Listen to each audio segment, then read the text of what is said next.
You have to treat it like a hostile media interview. Oh, dude, I'm gonna kill myself. Were you wrong? Okay, I didn't say on the debate stage. She gave the impression when she was talking were about you wrong? flowers Yes or around. no? I was super wrong. Good, thank you. I think we need agitators who say a bunch of Like, this is just retarded. I don't know what the engagement is here with politics. Why do we need people like Kyle Kulinski for ICE reforms? This. No, I don't think that you said she acted. I think that you said she said it. We can play that back too. Yeah. Yeah. Yeah, you could take out my one sentence and not the 90%, 99% of what I said. Kyle Kulinski fans and the Hassan fans. Yes. No, I don't need Yes. the 18-year-olds to maybe go vote this time. I'm okay on that. Obviously not Wick. He hasn't clicked the button. Ooh. I don't know. Okay.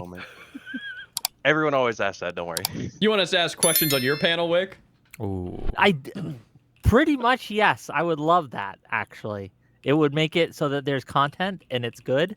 But no, you all just are like sheep having to be herded. I'm getting everybody for your next panel to not talk at all. They're just gonna sit there silently, and you're gonna Well, flounder. I guess tomorrow we're gonna have Destiny and Jola just stare at each other. Oh, that's me. Just Named in moody effectively. silence. Could be a more productive conversation that way, honestly. Good one. We're gonna find out. We'll make the same faces that Francesca Hong makes when she does interviews. Just like no words, just Individual only freedom. expressions. Self-expression and the right to Do self. I need to watch this? What is this? Just the opening. No, this first part is not. Gather here. Wait, who? I thought this was like a Wick debate panel. Is it somebody else hosting it? It's somebody else hosting it. Yeah. Okay, base. I'm your host. Good evening, and welcome to the show that Tom Foolery predicts will be off the internet within a year's time. It's the marketplace of ideas. I'm your host, Kyle Smith, and with me... Okay, at some point after I beat Victoria and I'm less lazy, do you know anything about tomfoolery? No. Do you know who he is or anything? No. I feel like I don't know how, and I haven't followed it close enough, but I feel like he seems like a okay guy. I don't think I've ever actually heard anything about him, but he's like one of the most like hated, targeted people in the space for some reason, and I don't know why. Who is he? He's just like a. He's just like another like Lib, online commentary commenter guy. Yeah, I would say he's probably lib, but I think he was like the target of a lot of those snarker people because he was kind of adjacent to those communities, not like friends with them or whatever. But there's like so many weird, crazy things that I feel like some of these communities have said about him, and I feel like they've kind of like poisoned the well on him a lot of things. Yeah, no, I've never heard of him. Yeah, he's interesting, but yeah. as always, is a man who's trying to infect this liberal bastion with his own particularly cringe brand of communism, James Vagabond. That's right, Kyle. I'm James Vagabond, and I am a damn dirty communist. However, it's Do you still prescribe to the notion of not fighting battles on too many fronts like different communities? Yeah, in general, you shouldn't. Yeah, it's not good generally. Get compounds really quickly. seems I'm not the damnedest nor the dirtiest, which is why I've prepared the following statement. Before we get started into the meat of this conversation, it is pertinent for me, as an avowed communist, to clarify my place in all of this. Let me be clear, I am not now, nor have I ever been, a member of the DSA party. But more importantly, I've always been an enthusiastic and staunch supporter of the Democratic Party, perhaps even especially when in dialogue with the far left. For almost a century now, since Franklin D. Roosevelt, the Democratic Party has been the premier party for based, freedom-enjoying patriots. The New Deal represents the modern recognition that we as a society supremely benefit from proactively affirming our shared humanity and providing the means and protections by which we are truly able to not only pursue but actually attain happiness. We were the party that witnessed the economic devastation of the Great Depression, witnessed a society of hard... There were two things that caused the Queeman Chud logic. Oh, there were two things that caused the Queeman Chud logic crew to come after him. One, it came out that he was making alts come on r/destiny. Tom says it was his sister using the same account. And then there was a thing that had to do with like him banging somebody and then feeling like he was cheating on them or something that blew up into a huge drama. But then there was also now he says his sister was at his house commenting on an account on Reddit, and it wasn't him on another account. No way. I don't know what the truthfulness of that claim is, but I also don't care that I don't think it's like that big of a deal. I mean, like it's cringe, but like that's it.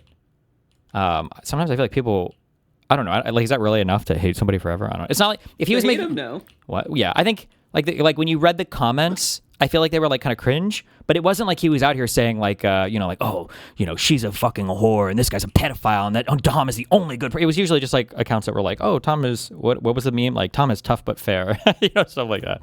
But, yeah, I don't know. Working men and women standing in bread lines or broken from industrial labor, of the elderly languishing under the weight of inflation, worked to the bone until the day they died. We witnessed that and said we can and must do better, and struck a grand new deal in society on behalf of we the people. Then when America was finally ready, Oh, brother. Okay, you posted the same comment yesterday. I don't know who this person is, though, so I didn't engage with it. I don't know what you want me to say. Snarker CCs. They make exclusively snark drama content, getting paid trips by Russian government. I don't know who these people are. Do I? Yeah, I had no idea either. The American left is finally waking up to Russia. Even the most anti-Israel Democrats in America are strictly pro-NATO and support war with Russia. No Democrat is anti-war. Midwest independent state media. That's kind of weird. Look at that. You're getting watch ads. It's nice. Yeah, I'm done with that. No more watches in my life. Democratic Party threw off the residual chains of slavery, banishing the Jim Crow apartheid state, enshrining and protecting once and for all the rights of all races to equally partake in the fruits of liberty. That is the foundation, and those are the values upon which our Democratic Party stand. And it is those values we must each represent in order to regain the trust. Sorry, fuck. Last pause. Okay. I know there's some weird shit going on with Tom and that sulfur chick. I saw a clip and it seemed really weird from Tom's side, but I never looked into it. Tom told her to take her shirt off. So I don't know if you're aware of this, but sulfur, that is my wand. This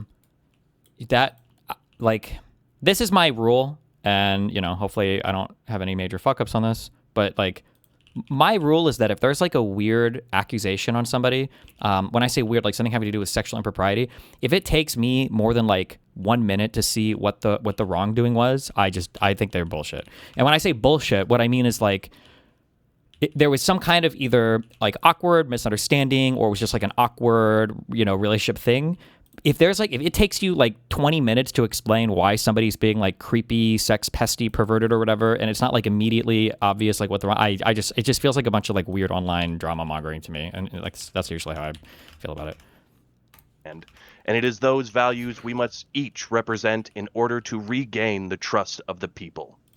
And with that, welcome once again to the Marketplace of Ideas, the show that brings good faith and good fun to political debate and cultural discussion. The show some have called the sloppy thirds of online political culture, and frankly, I think that's fair. We here at the Marketplace of Ideas strive to steal the very best ideas from this corner of the internet and pass them off as our own. And here today with us are some of the distinguished pundits whose ideas we've been stealing. Returning once again, against his better judgment, we have champion of liberalism and free speech, Wick of WhickTV. Welcome, Wick. Please introduce yourself to the world. I'm Wick from WhickTV, champion of liberalism and free speech. Sounds about correct. And joining us for the first time, we have MrMouton, a gamer bro turned protector of democracy. Tell those who don't know you a little bit about yourself, please. Skip the next Oh guy 10 who's getting minutes. into politics. Skip the straw man shit.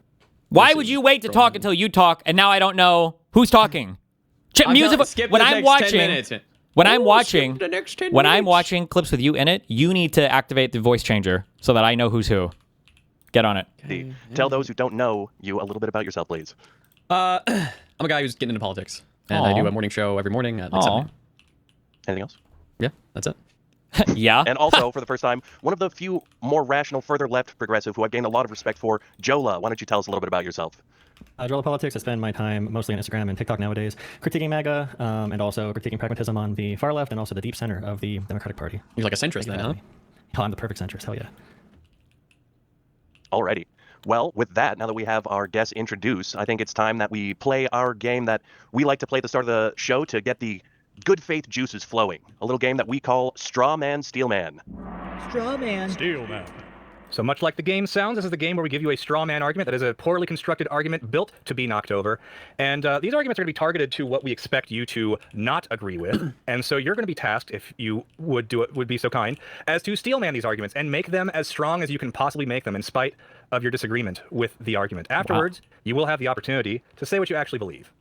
With that, I'd like to continue our tradition of welcoming our guests to the halls of the heroes of debate. And in honor of this theme, we will be showing them pictured in the middle of making what I'm sure at the time was a very salient point, whatever they were talking about. On my right, we've got Mr. Wick here. And then on my left, for the first time, we have Joe La Politics and MrMouton. There's a fourth empty box there. What happened there? We were going to have Mr. Dylan Burns on, but unfortunately the DSA used their most powerful wizards to summon a storm to keep him from coming on, which I would think is a tactical error because I think he was going to at least speak somewhat positively for the far left joining in the Democratic discussion. So once again, a tactical error from the DSA. Love to see it. You can skip the first 10-15 minutes. By the way, it's icebreaker type shit. Ask MrMouton, don't take more for it. The icebreakers are important. We're trying to break the ice. So, he may try and join us, but he's worried about his connection, so he might join us at some point. with that, however, Wick, if you wouldn't mind starting us off and reading your scroll of the straw man, if you please. Let me make it big so I can see it. Hell yeah. MAGA poses a cataclysmic threat to our nation, so we need the broadest coalition possible, even if that means welcoming the socialists, commies, and even Nazi oyster farmers into the party. Well, Wick, my expectation is that this is, I think so personally. I think that it's but I would expect that you might have some disagreement. In spite of that disagreement with that stance, though, can you find the legitimacy within this stance? Sure. MAGA is such an existential threat to our country that we do have to accept help from corners and ally ourselves with corners we would otherwise, in better conditions, be adverse to working with. We need to do it, however, because if we don't, we will not survive, democracy will not survive, and nothing we do in the future will matter because we will lose today. Damn. And the long term does not matter if the short term, if you die in the short term. So that's my statement. Yeah, well said. But what do you actually believe? I actually believe that one of the surest ways, that MAGA is a cataclysmic threat, but one of the surest ways to ensure that it still has pull in American politics for decades to come is by lowering our standards, by disregarding the threat of the far left, and by deciding that we are willing to do whatever it takes to win. By lowering our integrity, we make it so low information voters have a harder time distinguishing between the right and the left, and therefore it's going to make it harder to win in the future. So. Yeah, that makes sense to me. I think it's a stance a lot of people can see the legitimacy of. We don't want to associate with Nazis if we don't have to, and it would seem that we may not. But we'll get into things a little bit more later. For now, I'd like to move on. Jola, if you could please read from your scroll. Jola. The DSA is poised to swallow the Democratic Party. Oh yeah, whole. Oh yeah, and we'll be stuck voting for Hassan Piker for president by 2028. All right, find legitimacy to that claim if you can, Jola. The Democratic Party is going to be overcome by the DSA like it's a growing cancer, and we're going to be hoodwinked by the same radical forces that MAGA did. That's essentially the big argument. Sure. Terrifying, yeah. Now, what... Democratic Party is going to be overcome by the DSA like it's a growing cancer, and we're going to be hoodwinked by the same radical forces that MAGA did. That's essentially the big argument. Sure. Terrifying, yeah. Now, what do you find any legitimacy to that claim? My expectation is that you might disagree with it. No, unlike some liberals, I'm very confident in the Democratic Party and liberalism. I think that progressive liberals and center liberals can power through the DSA wave, and we need more liberals to critique the Democratic Party because, I mean, the party where the DSA did win, it could have been very easy for that to not happen. So like Zoran Mamdani, that is what started this entire thing, right? When it comes to all these other candidates elected in New York City, if the Democrats did not support Andrew Cuomo, if there were not thousands of staffers to come out for Andrew, Does anybody know for who follow these elections closer? Moot, you should know the answer to this, but probably not. Why? Was Cuomo really the best bet there? I mean, I don't think he was the best bet. No, I think that good people didn't fucking run. Yeah, but why Cuomo? No clue, man. What a bad choice. Okay. Cuomo, and they supported another option that was still progressive. It really feels like there's not too many elections where I can draw from, but I guess looking from the few that I have seen and have followed it feels like there's a big over-reliance sometimes on past electoral Previous experience. names, yeah. So like if you held any office ever, they're likely to potentially dramatically overweight like your electoral chances, I guess. I don't know, that's what it feels like, but like a Brad Lander. Maybe we never get Mamdani, and even with Andrew Cuomo being such a crappy candidate, it was still a pretty close race. All right. And then also checking the DGG temperature. The Cuomo stuff was bad, right? That wasn't like a nothing burger. Like there was actually probably some bad behavior there. He had like 5 or 6 women, I think, come out against him. So yeah, it sounded pretty bad. Okay. Bad burger. Okay. Well said. Then we will move on. Last but certainly not least, MrMouton. if you wouldn't It's mind. a thought that the DNC decides who runs. I would guess he decided to run on his own. Well, there's like coordination with the party to some extent, right? Like, are they going to fundraise for you? Can you expect broad party support from people endorsing you? Like, if the DNC really doesn't want you to run and you decide to run anyway, you're probably not going to get any official party infrastructure support, and then endorsements are going to be light. And if somebody runs against you that's more DSA backed, or I'm sorry, DNC backed, they will lend funding and assistance to that person. You know. Reading from your scroll. It would be better to have Stalin, Mao, or the dreaded Francesca Hong in any political position over a MAGA candidate, even at the state level. So, Mr. Mouton, are you able to find any legitimacy to this stance? Yeah, I mean, this is basically just saying, like, it would be better for somebody aligned with the Democrats, like Francesca Hong, to be in the position of power over a MAGA candidate, because the MAGA candidates might do something absolutely crazy, like we've seen time and time again. Yeah, it is precedented. But what's your actual stance on this issue? My actual stance is Francesca Hong will have to earn my vote. It's still the primary, so you can say anything you want about her as long as it's not like super crazy. But also, I think that she would be detrimental to the Democratic Party. I think that the DSA is a pretty big threat to the Democratic Party, and they're not here to be allies. They're here to subvert and stab us in the back. All right. Well, I think that was nice and concise.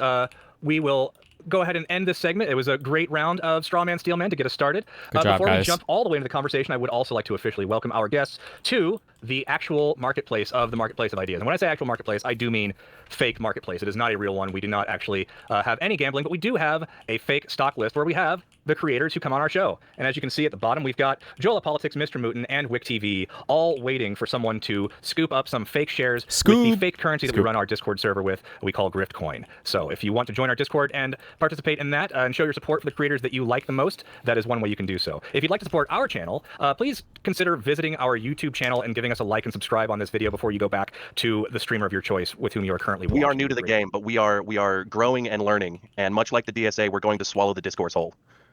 Brilliant. Yeah, real good at swallowing here. What is the political persuasion of these guys hosting the show? Are they like lefties or? One is a commie, and the other one I think is like lib. Okay, interesting. Okay, it's always good to see more. I feel like there haven't been new shows in like a long time. Mm-hmm. So, did you ever watch any of? Cherry's stuff when she was like hosting shows? Oh No, man, the only one I watched was like Prime K's and stuff. the worst thing about Cherry's, I guess whatever is going on mentally with her, is when Cherry is like on, when she's trying, it's really good content. Like she's funny, she's super smart, and the few, I want to say she only did, maybe I'm just thinking the ones that I was on, but I feel like she only did like maybe 4 or 5 of those panel things. But yeah, she was really good at it. It's unfortunate, but anyway, okay. With that said, discourse.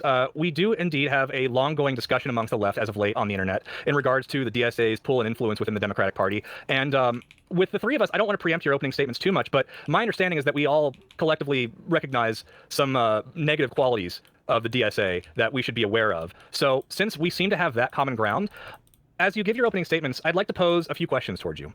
One, is the DSA more dangerous? Holy shit. That's a keynote tweet of the year right there. What one? Checked in on the schizo horseshoe and it's just too perfect. The Hunter Biden interview. Tucker Carlson and Hunter Biden. The laptop came from Israel. Would that make sense? Israel would definitely prefer Trump to Biden. Would they?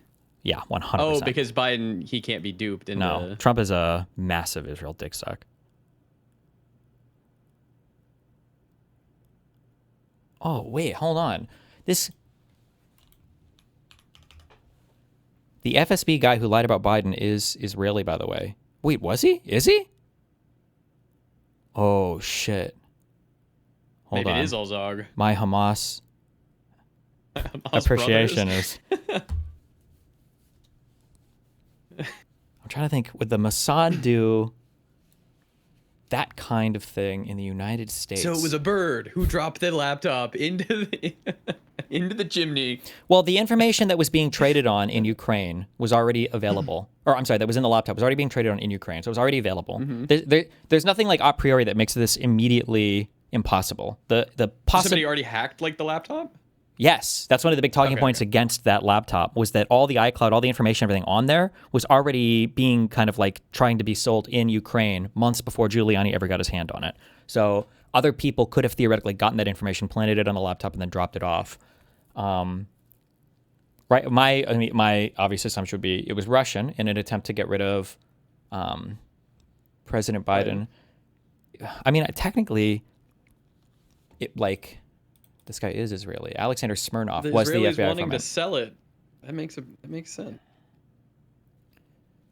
This was the guy who basically started the the Burisma conspiracy shit.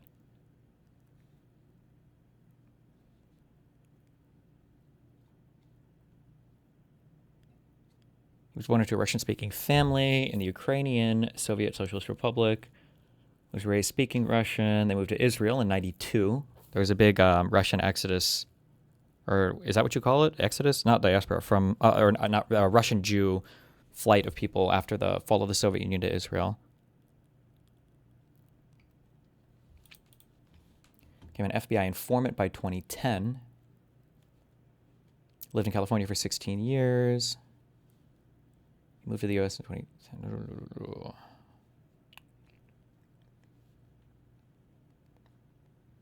He admitted having links to several high-level Russian officials.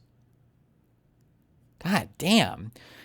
American Express sued Smirnov in 2013 after he failed to repay $100,000 of credit card debt. How do you have $100K in credit card debt? He borrowed $500K from Encino-based firm D&D Marketing and was sued in 2015 when he didn't repay that loan.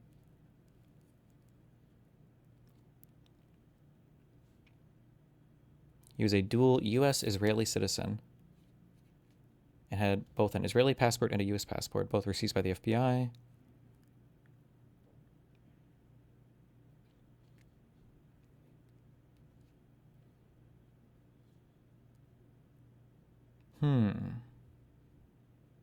So you're noticing, huh?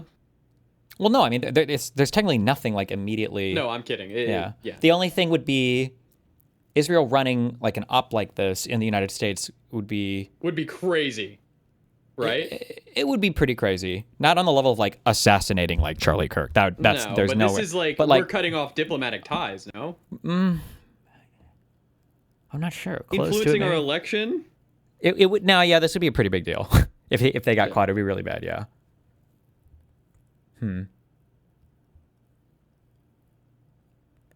Okay. Interesting, but okay. Yeah. I don't know. There need to be thing more that I would have to information think about it, but yeah.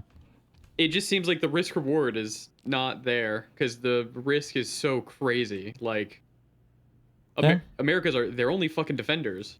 Maybe, yeah. Well, maybe. It's complicated. Yeah. Have you covered Vosh's absolutely insane doomer apocalyptic tweets? He's lost his fucking mind. Nope, haven't seen him. Let him go First to in MAGA. Norway or whatever. 2, are we not? If you're not concerned about the DSA, is it because you think that they don't have the strength and capability of taking over the Democratic Party in the same way that MAGA did the Republicans? And 3, where are your lines when it comes to voting for DSA candidates? With that, Wick, if you wouldn't mind starting us off, please let us know your thoughts. Sure. I pose the DSA. Why would they use an Israeli to push this then? I don't know if Russia was working with this guy to use him to start this false theory. I would have to look at the origination. I just know that the guy lied initially. But Russia was trying to find a lot of ways to pump this story in the U.S. media, and it wasn't working in Ukraine. So the laptop story ended up being the one that caught. Wick, if you wouldn't mind starting us off, please let us know your Sure. thoughts. Aren't you being anti-Semitic by even entertaining the idea that Israel could do anything nefarious? That is true, actually, yeah. And if I want to remain consistent with my past positions, we're not allowed to criticize Israel in any way, size, shape, or form here. Because that's definitely the same thing as saying AIPAC is unilaterally controlling the outcome of every single election in the entire United States by subvertly communicating with Israel and Netanyahu in order to influence U.S. elections. So good point, Chatter. Good one. Thank you. Of taking over the Democratic Party in the same way that MAGA did the Republicans? And 3, where are your lines when it comes to voting for DSA candidates? With that, Wick, if you wouldn't mind starting us off, please let us know your Sure. thoughts. I oppose the DSA for the same fundamental reason I oppose MAGA, because I'm a liberal, and liberalism requires limits on political power, even when the people wielding that power claim to be fighting for something good. The DSA, socialism, etc., treats institutions, courts, the civil service, the press, and political opposition as obstacles to be brought under control when they interfere with their movement. Okay, MAGA comes from a different ideological tradition, but too often reaches the same conclusions. Liberal institutions are impediments to transformative politics. Capitalism, right, is not merely something to regulate, but something to overcome. And existing constitutional restraints, such as the Senate, are treated as barriers to real democracy, quote unquote. Did you see Adam Freeland going at Hassan over 9/11 comments on Twitter? If he is, it's probably a joke. Don't be retarded. And I reject both seriously don't MAGA's reject framing it. of this, and I reject the socialist framing of this. I don't want a right-wing government powerful enough to impose its vision of America on anyone else, and I don't want a socialist government powerful enough to impose its vision either. I think people are taking DSA as a threat not as seriously as they should. Not to say that we're going to snap our fingers and wake up tomorrow in their socialist utopia hellhole thing, right, where they've subverted the Democratic Party. But the hour is later than you think. They already have a lot of influence in media. Ooh, that's a Lord of the Rings saying. That's a good one. It The is hour good. the hour is late. One. You what? I hit up an Andor quote later. Well, Andor is cringe and lame, so nobody cares. Academia, and with staffers, the staffer class, right, in politics. And it's a real problem, and we need to wake up and just take a stand. Just draw some lines. Don't be one of these weirdos who says, yeah, I would vote for Mao over Trump. No, you wouldn't, and you shouldn't. Don't vote for the mass murderer killing person, right? Don't vote for the rapist. Don't vote for the person who wants to abolish the Senate and the police. You can not give them your vote. You have free will. Make that choice. Anyway, yep. That's me. Yep. Much appreciated, Wick. Thank you so much for being here once again with us. Jola, would you mind giving us your opening statement on the matter? So I don't think DSA is as dangerous for a couple of reasons. So number one, it is their lack of ability to get power, but also who the DSA really is. Now, MAGA is made up of radical, 50-plus-year-olds, maybe between the ages of 45 and 70 around, the generation that was lead poisoned the most. They are very stuck in their ways. They're going to be like that forever. These are the people that supported George Bush when he was saying crazy shit like, it's a holy conquest for us to go into Iraq. These people are not going to ever change. But the young people, I know people who were probably DSA adjacent when they were in their 18s, 20s, 30s, especially during, who are older now, especially during Vietnam protests, who very quickly, and they were like radical hippies and whatever, who very quickly voted as just like normal liberals as they got older. The DSA is a bunch of kids, and there are very deep issues on just the social environment around the DSA and the Democratic Party in organizing circles that make it really easy to get young people attracted to the DSA, which is something we can go into at a different time in the conversation. And also, their ability to get power. America, they conflict with everything that has ever been America. So I really don't think they can ride with the culture. Republicans can have the majority white Christian football culture, and the DSA can barely even talk about Thanksgiving. So. Okay, well, much appreciated. Thank you so much for that, Jola. And Mr. Mouton, if you would be so kind, give us your opening statement as well. Yeah, my opening's gonna be pretty short and sweet. The DSA have wacky policies. It's voted on. They have like a national committee every 2 years or 4 years. I can't remember off the top of my head which one it is. And that's what these people want. They want to abolish the police. They want to get rid of the Senate. They want to have open borders. So why should we not be scared of them? They're telling you exactly what they want to do. I don't understand people who are like, oh, well, they won't be able to do it, blah, blah, blah. These people are at a crucial point where you kind of need to kill the baby in the crib. Jesus. Okay. So a couple marks of disagreement there, but hopefully it will be a better discussion for it. With that, we'll open up the discussion. Yeah, I guess I just don't like this idea that many on the left have decided, because MAGA is the enemy, and MAGA is very, very bad. It is the enemy. It is very, very bad. That they're giving a blank check to people who oppose MAGA, right? They will literally vote for anyone who opposes. Hopefully they'll get into this. I think the thing that I focus on, the reason why the DSA types scare me more than like the weirdo progressive people ever scared me, is because the DSA people have shown that they actually have like a political savvy, that they are more aware of messaging, and they won't, generally speaking, they won't self-sabotage as much, at least the ones that understand how to do the messaging. Whereas for progressives, like, I love you guys and I love my woke people, and I am a woke person, okay? And I like my woke people more than I like the socialist types. But like, these progressive people were literally defending, was it a Harvard lady who wrote that essay on like why it was okay to kill white people? Like, I'm not even exaggerating when I said because I thought that was an exaggeration, and I went and I read it and I was like, what am I thinking of? She's like, if I had a revolver with 6 shots. Does anybody remember the essay I'm thinking of? We read this and I was like, Jesus Christ, you motherfuckers are crazy. You gotta chill the fuck out. The DSA types are not like that. This MAGA, no matter how bad, no matter how much long-term damage they want to do. And I understand, right? A lot of people are trying to kind of minimize the damage that the DSA could do if they were to gain power, by saying things like, well, as Mouton said, right? Like, they just won't have enough power to implement the policies that they actually want. Yeah, but you wouldn't vote for someone who's like, my policy position is I'm going to kill you. But don't worry, I don't have the votes right now to do that, right? You never vote for someone like that, because in the off chance something happens and they would get that power, you know what they're going to do. Just don't do it. I don't understand. And this is to you, Jola. I see you running cover all the time for these people, right? Like this soft cover of, don't worry about them. They're not that bad. They're all just a bunch of kids. And we need to have a discussion of how much they've already infiltrated these spaces, right? It's really bad. My issue largely is that I don't see people like you, Wick, criticizing the Democratic Party. I know we've had this discussion before, but if you go to a local Democratic Party like Democratic Committee or whatever, Democratic Committee, I don't want to give away, blow my cover, Democratic Committee, but it's going to be a bunch of 45-plus-year-olds. It's going to be maybe the average age might be 60, 70, 80. So there are people literally in cities who are... How do you explain the crazy interviews of the DSA chairman lady? I don't know. More and more, and I might be giving too much credit to that person that emailed me, it kind of seems like the DSA national thing is just kind of memey. They're just like not, I don't know. I'm just not really sure what all they do. And maybe those people are kind of unserious. But like the heart of the DSA is actually the DSA New York chapter. That's the thing to kind of like keep your eyes on. These are the people who are doing the real politics. These are the people who are expanding their political power. They seem to have a grasp on things way more than that. The DSA national chapter, which is kind of like a joke. Don't they follow what the national people want, though? I don't know as much if that's true, but I mean, one thing that was said to me was that like they've gotten into conflict with the national chapter before and basically threatened to just quit like the entire thing. Like the New York chapter was like, we'll just walk, and it feels like the New York DSA chapter is a far more serious political entity than like the national thing. Yeah. I mean, I would prefer that. Wait, Hockey Hater, link me that if that's true. Hassan struck your talking point on interview types and said the DSA co-chair did not adjust to that type of interview by explaining the difference between the same side versus hostile interview. It would be really annoying if there were a lot of lefties that hate watched me, but they just stole all of my like media analysis and then they just used it to like build their... That would be very fucking annoying because they have done it well. Like the far left people, this is my number one complaint and my number one concern is the far left people have absolutely figured out how to emulate the MAGA approach to politics in terms of like media and rhetoric and everything.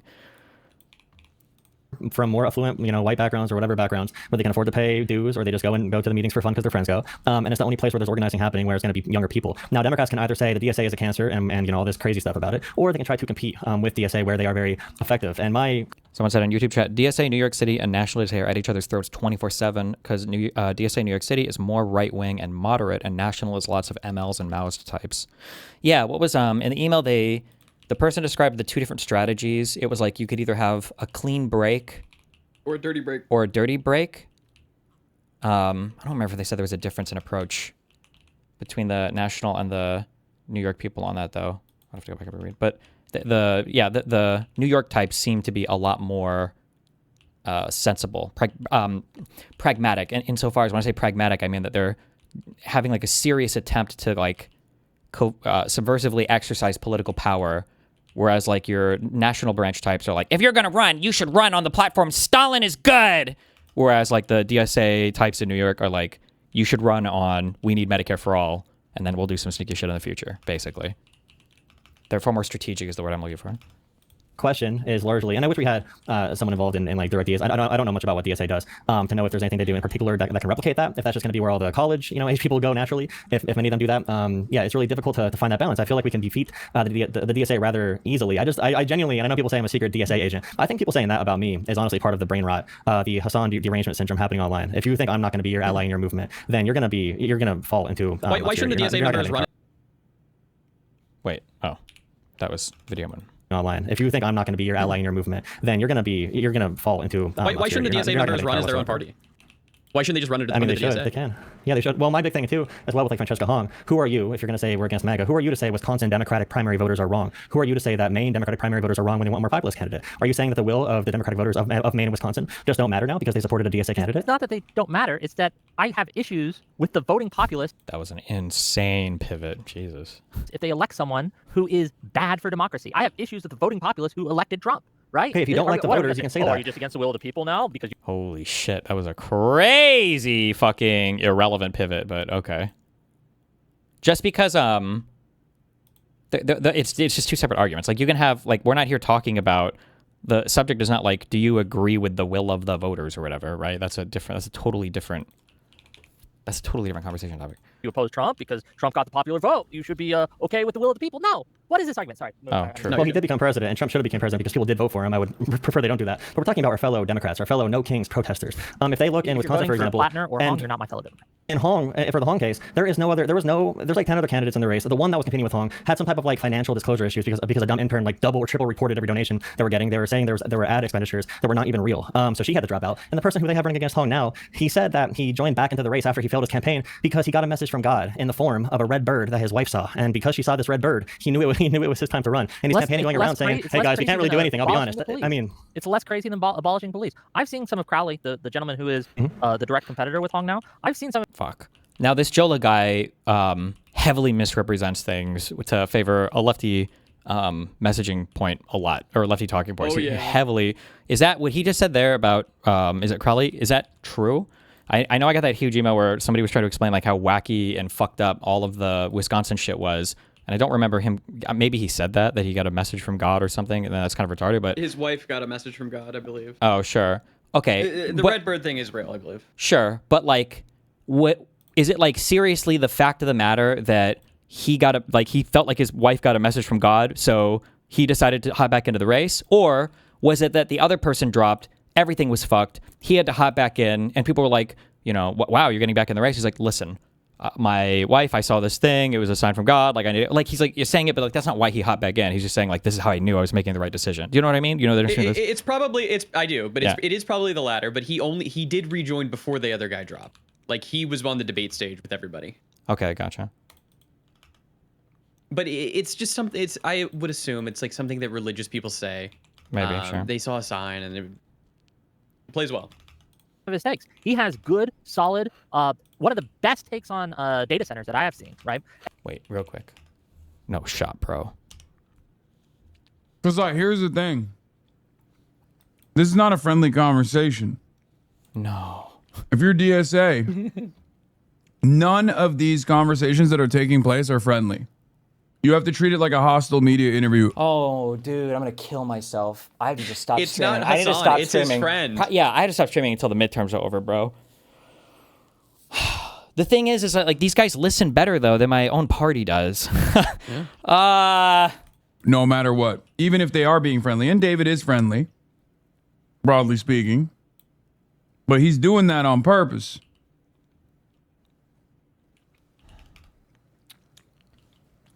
He's doing that to create a false sense of security so we can get clips off like that.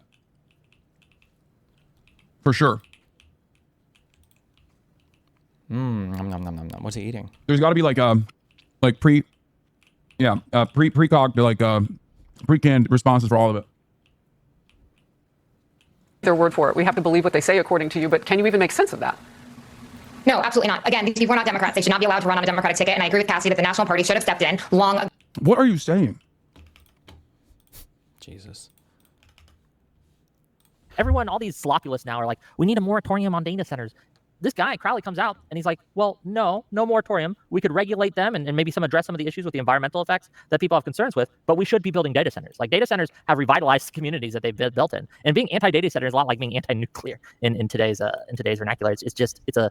It's going to make us poorer, weaker, and less able to compete in the real world. Crowley is a good candidate. Crowley is the union candidate. Crowley is someone we should be supporting. So I think Hong is a crazy person. I think two things can be true. Politics. But we're talking about politics here. You can say F the voters, screw the voters. Okay, you can keep on saying screw the voters, we hate the voters. But politically, we need political influence to stop the rise of slopulism and MAGA. So if you want to say the Democratic voters are dumb, then I don't know what I can tell you at that point. The DSA. This is such a weird. I don't. How old is this guy again? I don't know. He's really young, isn't he? Like 20 or 21 or something. The older somebody is, the less likely I am to be charitable, and the more likely I am to accuse them of doing some weird, you're like trying to be fucking subversive or something. So I don't know, maybe. Sometimes this guy he just feels very sneaky. You can be mean because he calls you out at the end of the video. Oh, wow, spoiler alert. He feels very sneaky with the way that he does his communication. I don't know. And what were you saying? No, I don't remember. I was just gonna say the DSA members are the slopulists. Okay, then beat them. Why are Democratic candidates? We are. There's not beating well, Hong? they Why are. is she winning? So they Why are. do you think? Two things can be true. One, Democrats can be running bad candidates, and the DSA can be bad. That's what's happening. Like, one annoying thing here is he's like, oh, well, then so just beat them. We've been saying the same thing about the DSA people forever, right? Because they constantly complain that all of our candidates are bad. But you could never say, well, just beat our candidates, because they would say, well, we can't because the establishment media is biased against us, because AIPAC and everybody is funding against us, because the billionaires are trying to oppress our candidates. And like they could have a trillion different excuses for why their candidates could never win. But then now that they figured out how to leverage some of these environments, if we try to make similar attacks against them, they tell us it's unfair and we can't criticize those environments. So we just have to do better. And I was like, well, okay. It can't be two different sets of rules. Here. In Wisconsin, Democrats seem to not be running good candidates. It seems like Hong is probably going to win. And sadly, the Democrats are probably going to lose Wisconsin over it. Yeah, and I think that's a tragedy that the moderate wing of the party could not find anybody to run. It's a good candidate. This wild, and you've done this a lot. Every time something happens that is bad, it's always the establishment's Oh, wait. Oh, damn. Okay. Like his mind melded with me a bit here, yeah. fault, right? I said nothing about the establishment. I said they were losing. Fault, I said they were losing to DSA. Well, that is correct, it's right? Establishment's fault. Sometimes it's okay to acknowledge that there are bad Voters are actors stupid. on the other side who are capable of being of having agency, and their agency is lying to the public and pushing bad candidates that convince the voting class, right? Hong's not a good liar, man. She's not a good liar. She's really bad at it, to be honest. She can't answer a question about Thanksgiving. She's like, I love Thanksgiving because I'm a cook, and I'm going to use that to bring people around the table. She's a terrible candidate. My question again is, why are there no moderate and by the way, the polls can be off by 25 points, and I will be happy, to be honest. I don't want Hong to run. I think she's a disaster. But my question again is, why can we not have any accountability for Democrats who are losing to these types of candidates? Like, we have to have some. What do you mean, no accountability? It's also like very annoying that these candidates are being used as a cudgel, right?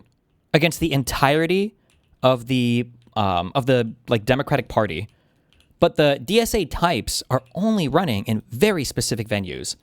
So the national level Democratic Party can win so many different elections. We've won so many special elections. I think it was wasn't it supposed to be like the most flipped seats in Congress in all of U.S. history in an off season? Not like in an off season election, but like in a special election term, I think. But the national level, like the Democratic Party, gets zero credit for that. I guess it's just like expected. But then if the DSA candidates manage to scrape out a few wins, now it's like that's like emblematic of a complete and utter failure of the entire Democratic Party establishment. And it's like, well, is that really fair? I don't know. I feel like that's kind of. I mean, I think we are having accountability. They're going to lose. That's the accountability. Yeah, but from liberal commentators like myself, for example, I cannot stand what's her name, Cori Bush. She lost by like 50 points to her opponent, Wesley Bell, and then called him a Republican. I'm extremely critical of her. She lost by 50 points, and she called him a Republican, which is not true. That's bad. Now, yeah, that's really bad. But why is there no heat? I don't see any coverage from center commentators about the primaries on who is going to be the up-and-coming candidate, or why are we putting forward these terrible candidates like Janet Mills? Why was Mandela Barnes not supported from the start? Like why was Badlander not supported? Why was Mallory McMorrow not supported? We had Mallory McMorrow right there. She was above. She was by far the favorite for Michigan, Mallory McMorrow. And guess what happened? All the progressive money went to El Sayed, and then all the establishment money went to Haley Stevens. That's why McMorrow ended up tanking. She was. Is that I just try not to be biased in things that I like, I guess. Was McMorrow, was she more favored than Haley Stevens? I don't know if that's true. I liked McMorrow way more. Hutch literally interviewed her. I think all of us over here liked McMorrow more than Haley Stevens. Her and Haley were neck and neck in the polls for quite a while, and then she started to lose pretty hardcore. By far the favorite. If the establishment would have went for the compromise and went for McMorrow, she probably would have won. The reason McMorrow ended up tanking is she tried to thread the needle, and she ended up being lukewarm. She was neither hot nor cold, so the voters spit her out of their mouth, right? She decided to play a balance where she appeased the establishment, but also went to the progressive side and played with those voters. And in April, she raised the same amount of money as Stevens and pulled about equal. Was Stevens' campaign, like, had it really taken off yet, or were they just kind of like waiting more to join the fray? I don't know. I truly don't know. I'm not sure if that's correct. No one bought it. If you were an established someone who liked the establishment, who liked the old school Democrats, you went with Stevens. And if you were someone who was more progressive leaning, you went towards the more progressive candidate which was El Sayed. So that's why she lost, right? Like this idea that Stevens was a bad candidate, all the fundamentals were against her, and she lost by less than a percentage point, right? Like you had the entire left wing come out canvassing for her, come out promoting her, come out really pushing her. Lie about her. All the fundamentals were against her. She had every single. She had Whitmer. She had Carville coming in. She had pushing El Sayed in his primary and things like that. You have a populist wave where the establishment is seen as really bad in the Michigan area, and he still wasn't able to put up more than a percentage. I think one question we should ask our lib bros is, what is the true difference in between the DSA and the Green Party? Why can they understand the difference and danger with the Green Party and not the DSA? Do we understand a danger in the Green Party? One thing that I always used to criticize the Green Party about, and the Libertarian Party, and I think I've made this criticism for 10 years, is, I don't remember who I stole this from, but I remember hearing it from somebody a long time ago. It was a good criticism, is that the issue with these deeply unserious parties is that they never actually try to build a shelf of political power at any local level. They just show up once every 4 years to try to win a presidential election, and they crawl back into their holes, and they waste everybody's time, including their own party members' time. That's all they fucking do, okay? This was true of the socialist parties, the DSA in the past. It is true of the Libertarian Party. It is true of the Green Party. They never, ever, ever try to have any actual political power anywhere. The DSA, though, is now doing the local power thing. And it's much, much, much easier. Obviously, they got a huge win with Mamdani, but it's much easier to take a national level political interest and try to fixate it on some local elections to start to build your chest of political power there and then expand that than it is to show up once every 4 years to try to win the fucking presidency, right? Like Jill Stein and I don't even remember his name. I call him Aleppo Johnson, Gary Johnson or whatever, the libertarian guy. Like, it's a fool's errand to do that. Not even a percentage point of a victory. Like, Stevens was a great candidate. Stevens was strong. If you want to hear me critique Democrats, I can do that. I think it's really stupid that Dems are running like 10 candidates or 2 candidates even against DSA members. It obviously splits our votes. McMorrow should have dropped earlier, and it seems like Michigan needs to actually go and fix how they do when you can drop out, because what I think the time that she should have dropped out by in order not to be on the ballot was like sometime in like, I think it was April. So yeah, if we're going to have candidates, we need to come together as like a party and do it earlier rather than later. Why are we against, I think the DNC just solidified this, right? Why are we against ranked choice voting? Ranked choice voting. Because I feel like ranked choice would also help our primaries. It would get us to the middle. Yeah. I think ranked choice is really good. We talk about that a little bit later, where we talk about ranked choice or jungle primaries. I think jungle could be interesting, but I am a little afraid of that one. Yeah, I'm not sure as much about that. For the audience, a jungle primary means that there's like a collective primary for all the parties like at once. So you don't have like a Democrat primary and a Republican primary. You just have a big primary, and then the top 2 or whatever candidates go into the general election, right? Yeah, that one seems really scary.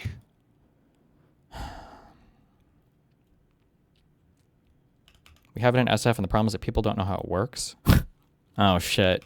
It's kind of, wait, who's mind melded with me? It's like a roundabout. Oh, yeah. I was going to say, yeah, it's the same thing. People are like, well, roundabouts are good, right? Like, maybe, just depends. I remember in Omaha when they started to put them in certain neighborhoods, you would come up to a roundabout and people would turn left, like in the roundabout. And it was like, I don't know. In theory, they're good, but if I don't know if this works them... here. I don't know if my countrymen are ready for this advanced technology. Yeah. Yeah, for Haley Stevens in Michigan, I don't even have it pulled up right now, but she had every single big endorsement in Michigan. She had the outgoing, the senator that is leaving endorse her. She had Governor Whitmer endorse, Peters. She had Whitmer endorse her. She had James Carville come in, who's very influential with black voters as well, and she did win a majority of black voters. And every Michigan, it was actually a meme during the primary from like centrists that El Sayed has all the endorsement from other states. I think Stevens even said that he has the coastal elites coming in to endorse him. So when Wick says that she had all the fundamentals against her, I just don't agree. She had that. She had all the local endorsements that should be more influential in Michigan, not someone coming in from the outside. I don't like jungle primaries. I think ranked choice voting is fine, because you do run into this weird issue where an extremist can come in and dominate or I say an extremist, I guess theoretically you could have 2 extremists running that also split the vote. It's just this vote splitting idea is a very cancerous concept of first past the post that's hard to get over sometimes. Like, you have 2 candidates that both want to give you, like, one wants to give you cookies, one wants to give you brownies, and then one candidate who wants to do steamed broccoli forever.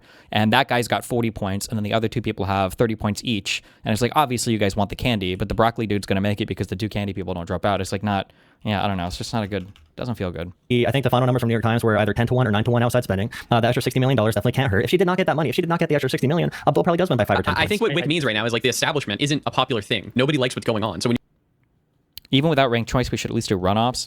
Man, I thought about that, but like, is that not like runoffs for primary? That feels kind of dramatic. It's like we're primary or primary. Yeah, that feels like really dramatic at that point. I don't know. Final numbers from New York Times were either 10-1 or 9-1 outside spending. The extra $60 million definitely can't hurt. If she did not get that money, if she did not get the extra $60 million, Bill probably does win by 5 or 10 points. I think what Wick means right now is like the establishment isn't a popular thing. I don't understand the cookies versus broccoli analogy. Let's say you have a population, 60% want candy, 40% want steamed broccoli. Let's say that the 60% candy people actually have 2 candidates running, offering 2 different types of candies. When people go up at the primaries to vote, 30% of candy 1 wins, 30% for candy 2 wins, but then the broccoli guy gets 40%. So the 60% candy enjoyers split their vote down the middle, 30-30, even though either one would have preferred the other candidate, but now the 40% broccoli guy takes it with a plurality of the vote. Plurality meaning the highest percentage won, but not over 50%. Nobody likes what's going on. So when you're an outside candidate and you're coming in, you're fighting against the establishment. Doesn't New York City do ranked choice voting? I think for their, I don't know if they do for any of their like federal level seats. They did for the mayoral stuff though, yeah. The extra $60 million definitely can't hurt. If she did not get that money, if she did not get the extra $60 million, Bill probably does win by 5 or 10 I think what Wick means right now is like the establishment isn't a popular thing. Nobody likes what's going on. So when you're an outside candidate and you're coming in, you're fighting against the establishment, you kind of have like the wind at your sails right now. You have all the like new media loves you if you are this, right? All the podcast bros, all the Twitter folks, and people act like influencers for whatever reason. And we're gonna talk about the You Mitch voter guy too tonight. I think.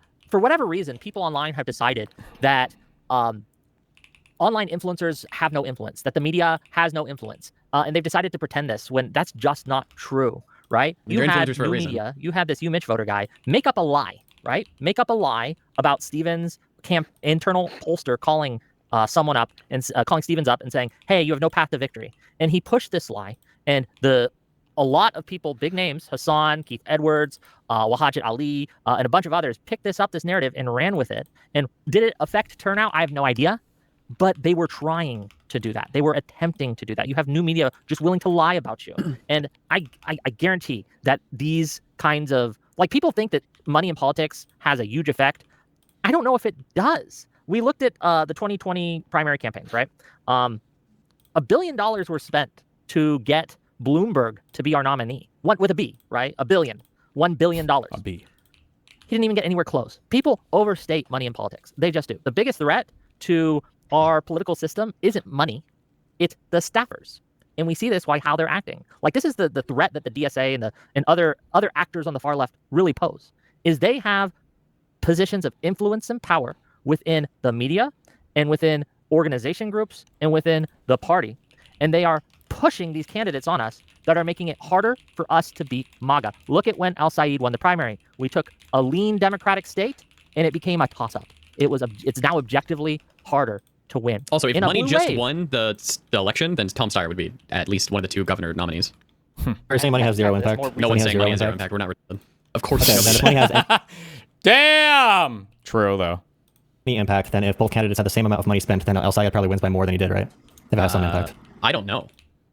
Okay, so money has no impact, is what you're saying. Yeah, money has no impact. Why is that the only option? I feel like there's probably like a saturation point when it comes to media stuff where it's like past this, I don't know how much more helps. Like, I don't know if if more ads would have like raised the awareness for him or his positions more. I feel like this was like a national level popularity or national level popular primary.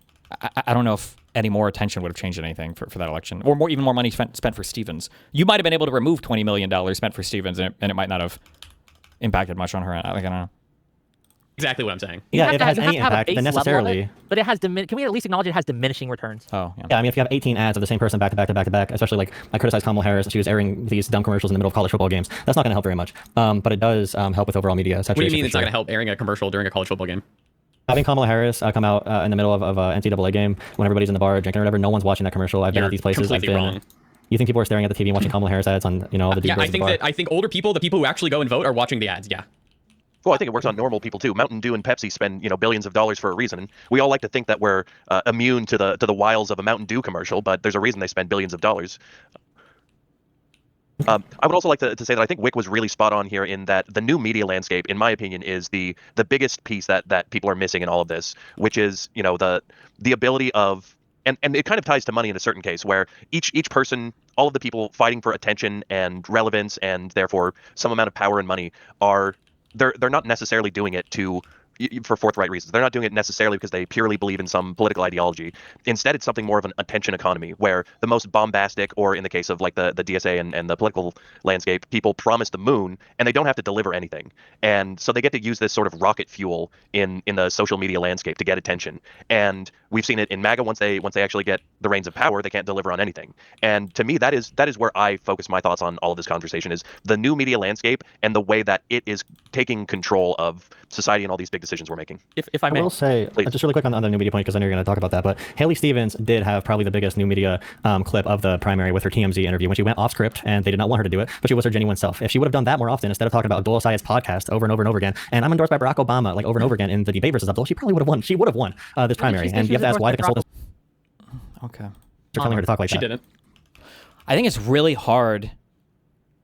It's so hard to decide like what would have been better or not. But I think one thing that you have to be very wary of is, especially for somebody who I've never seen it, but I bet this guy wanted Elsa to win. I bet he said it. I bet he endorsed her or whatever. But like, these guys were all saying that Stevens was going to lose by 14 points, right? There were like 4 different polls. There was that bullshit leaked one. All these guys thought it was going to be like a landslide victory for El Sayed. And it ends up being a less than 1 point race, I believe, when all the numbers came in at the end. I think it was less than 1 point, which is crazy. So for them to say, well, this thing she did was actually wrong, and if she would have did this instead, she shouldn't have brought up that podcaster point. Like, maybe she would have won. Well, maybe that was a point that you didn't like, but maybe that was one that was actually, more influential in one direction than another. Maybe older people really don't like the idea of podcaster politicians. I don't know that. I'm not actually sure 100%. I don't know if there's focus group polling that shows one way or another, but I would be a little bit hesitant to offer my opinion on like, this is absolutely what she should have done, or they absolutely should have thought of this, when it's like, well, whatever we thought they should have done before, this election ended up way different than everybody said it was going to. It's El Sayed, not El Sayed. Fuck yo mama, bitch. I've done that more often instead of talking about Abdul Sayed's podcast over and over and over again. And I'm endorsed by Barack Obama like over and over again in the debate versus Abdul. She probably would have won. She would have won this primary. And you have to ask why the consultants are telling her to talk like that. She didn't. You talk about her endorsements constantly. If you look at the exit polls. And Sorry, you said that she said she was endorsed by Barack Obama. She said that. She never said that. She gave the impression that she was in the flyer she put out. And you could see her talking to black voters. There's a clip of her walking around to everybody saying, I was proud to work with Barack Obama. She's obviously laundering his name and using it for that purpose. You realize laundering his name? I mean, if she had any association with him, why would you not talk about it? That's completely and totally fair. Also, I don't like sometimes when somebody lies and then when they get called out on the lie, they walk it back to a different statement. And it's like, well, hold the fuck on, because before you said she lost because of this thing, okay? Nobody is attacking necessarily the thing when they say that your thing is wrong. They're attacking the fact that your earlier conclusion was based on a thing that you just said was wrong. I don't know if people understand that sometimes, is that if somebody says, why did you drive home yesterday when you were drunk? And you say, I was secretly fed alcohol in my Pepsi cup and I didn't know it, and that's why I drove home drunk. I didn't know I was drunk. And if somebody says, okay, well, yesterday it wasn't Pepsi that you were served. You knew it was like fucking vodka or whatever. You knew that it was just like, okay, whatever. I don't know. I don't know the specific thing of whatever. I don't know. We don't have to argue on this point, right? It's like, well, no, hold on. It's not that you lied about that point. It is, but it's the fact that that was the foundation that you used for your last argument, which means that the last argument should have never been an argument that you were making. So why did you have that argument if the underlying point that you made was not even true? And then you very quickly and readily acknowledged it wasn't true, Yeah, this is happening a bit in this. I don't know if it'll happen more. It's not necessarily the most important thing here, but like she didn't. You talk about her endorsements constantly. If you look at the exit polls. Sorry, you said that she said she was endorsed by Barack Obama. She said that. She never said that. She gave the impression that she was in the flyer. That's a way different. Gave the impression of an endorsement. I don't even know what that means, but okay. This is also where it would be nice to bring out the exact ads or the exact put out. And you could see her talking to black voters. There's a clip of her walking around to everybody saying, I was proud to work with Barack Obama. She's obviously laundering his name and using it for that purpose. You realize she was endorsed by Barack Obama in the past, right? Okay, was she for this election? That's a terrible argument. Sorry, did she say that I was endorsed by Barack Obama when I ran for Congress in a different race? Did she ever say that? Did she ever say that? Why did you bring that up? Why did you bring that point up? What does it matter? Because she's saying that. Why would you not bring up that in the past you've worked with Obama, or that Obama has endorsed you in the past? If he's still probably one of the most popular politicians in the United States, why would you not bring that up? What? One of the go ahead, Moon. Because you're literally saying like, oh, why she bring up Obama? Well, she was endorsed by Barack Obama in the past. She has worked with him. Why are you lying and saying that she said on the debate stage that she was endorsed by Barack Obama? Can you into that? Damn, hold on. Why are you so angry? Yeah, I'm just an angry guy. Okay, based. I don't like when people lie and then move on from it. Sure, based. Yeah, I think it's fair play. I think it's fair play to use Barack Obama's name. Sorry, can you answer that? Why you lied and said that she said that she was endorsed by Barack Obama on the debate stage? Were you wrong? Okay, I didn't say on the debate stage. She gave the impression when she was talking were about you wrong? Yes or no? I was super wrong. Good, thank you. Okay, so in the debate with Haley versus Abdul, he gave answers to questions on things like green energy, and also about the air pollution, about the sensors. They're going to detect air quality, how we can make sure that we monitor that from different corporations. And she went on a story about like, I'm endorsed by the Attorney General, I'm endorsed by Whitmer because I'm going to bring home a future for people like you. It's just a different kind of politics. She sounded great off script, and she kept bringing up Abdul's podcast over and over and over again. Why would she bring that up so many times? Oh my God, he is obsessed with this. I do think that she had a really bad debate performance. I didn't really like her debate performance. Now, historically, at least for presidential elections, debate performances don't really seem to move the needle that much. I don't know why. They just don't. Maybe they can create like special moments where there could be like a huge like clippable moment that goes viral and maybe people can build off that. But generally speaking, it's like, it's really crazy that when we were looking at like the primary season, especially in 2020, like if this is like all the candidates and this is like your opinion and like this is where like the kind of like polls are, if you have like a major debate moment, this is what would happen. It would be like the first debate before Iowa. Holy shit, they had a big moment. And then it's gone like this. it feels like this thing would happen over and over and over again. I don't know. She had terrible advisors. And the one time she did a genuine appearance in front of media, she went off script with TMZ, and she got by far the biggest media clip of the entire primary. So what's your point here? Just that you A like new her media better when is she's, like, accessible off to script? moderate candidates. John Ossoff goes huge on independent media. Tallarico does huge on independent media. These are not exactly far left DSA candidates. It's definitely not John Ossoff, definitely not Tallarico. What does that have to do with anything? I don't know why you would compare. I'm pretty sure Jay-Z and Kanye West have good media. I need to learn new rapper names. Like, I don't know any of it. But I mean, like, what is this? Why are these being brought up in comparison to this? But they can still use new media. It's a candidate quality issue. Well, that's not. Hold on. That's not a candidate quality issue. That's a messaging issue. Here, I will criticize. Yeah, and that's Does John Ossoff utilize a lot of new media? Is that true? I know that he's given great speeches, and I really like what he has to say. But he's not like he hasn't been like competing for his seat. Like, I don't know. How does he? He's not on like Joe Rogan. Yeah, or, has like, John Ossoff done a yeah. single like podcast thing ever? Is he even OnlyFans I'm not aware of? That's a I don't know. That's a weird comparison to me. I don't understand. That's candidate quality. Yeah, if they can't message in the modern era, yeah. Well, It's obviously not let messaging. Let me get my point out. Let me get my point out. I think that the Democratic Party, the DNC, the establishment, whatever you want to call them, has failed when it comes to meeting the moment with new media and the landscape that we find ourselves in. Their messaging has been terrible, and it needs to improve. But that's not a candidate quality issue. When I think about candidate quality, I think, how are they going to govern? Are they going to be able to get bills passed? Are they going to be able to stand up for their constituents and meet the moment and oppose MAGA effectively? That's a different candidate quality there. That's different. When you talk about whether or not somebody can win an election is technically different than like their policies and can they govern. Unfortunately, it's quite different. And I think that messaging matters, no doubt. But I think that that is what gets you in the door. One of my problems with the DSA and with the left and with the rise of the populace is it's all empty vagaries. We saw the DSA candidate went on I'm not sure which interview it was. I don't think it was Fox News this time. It might have been where they were basically asked about their tax policy, and they had slogans. We're going to tax the hell out of the rich. We're going to tax the hell out of them if you make a certain amount. And they were asked a very simple question. Okay, how does that work? They weren't able to answer. Was this the vice lead of the DSA? Is that what you're was about? this Megan Comer? And Megan Romer. That continues to happen. When pushed on, how are you going to get this done? They don't have any answers. And it's I don't like the empty. DSA. It's Yeah, all I'm against the DSA. Yeah, I don't like the DSA. Yeah, I'm against that. Yeah, I mean, I think that we can agree that like the Democratic members need to do better with new media and need to come across more personable versus like robots like Hillary Clinton did. Like if you watch Hillary Clinton interviews now, I don't know if I was brain broken back then or what, but Hillary Clinton now seems super personable, super cool, super chill, like somebody you could go have a beer or talk with, versus before when she was running in 2016, it all felt weird, cringe, and just not good. So I will agree with you, Joel. We have a problem in the Democratic Party and we're not like faultless. It feels so.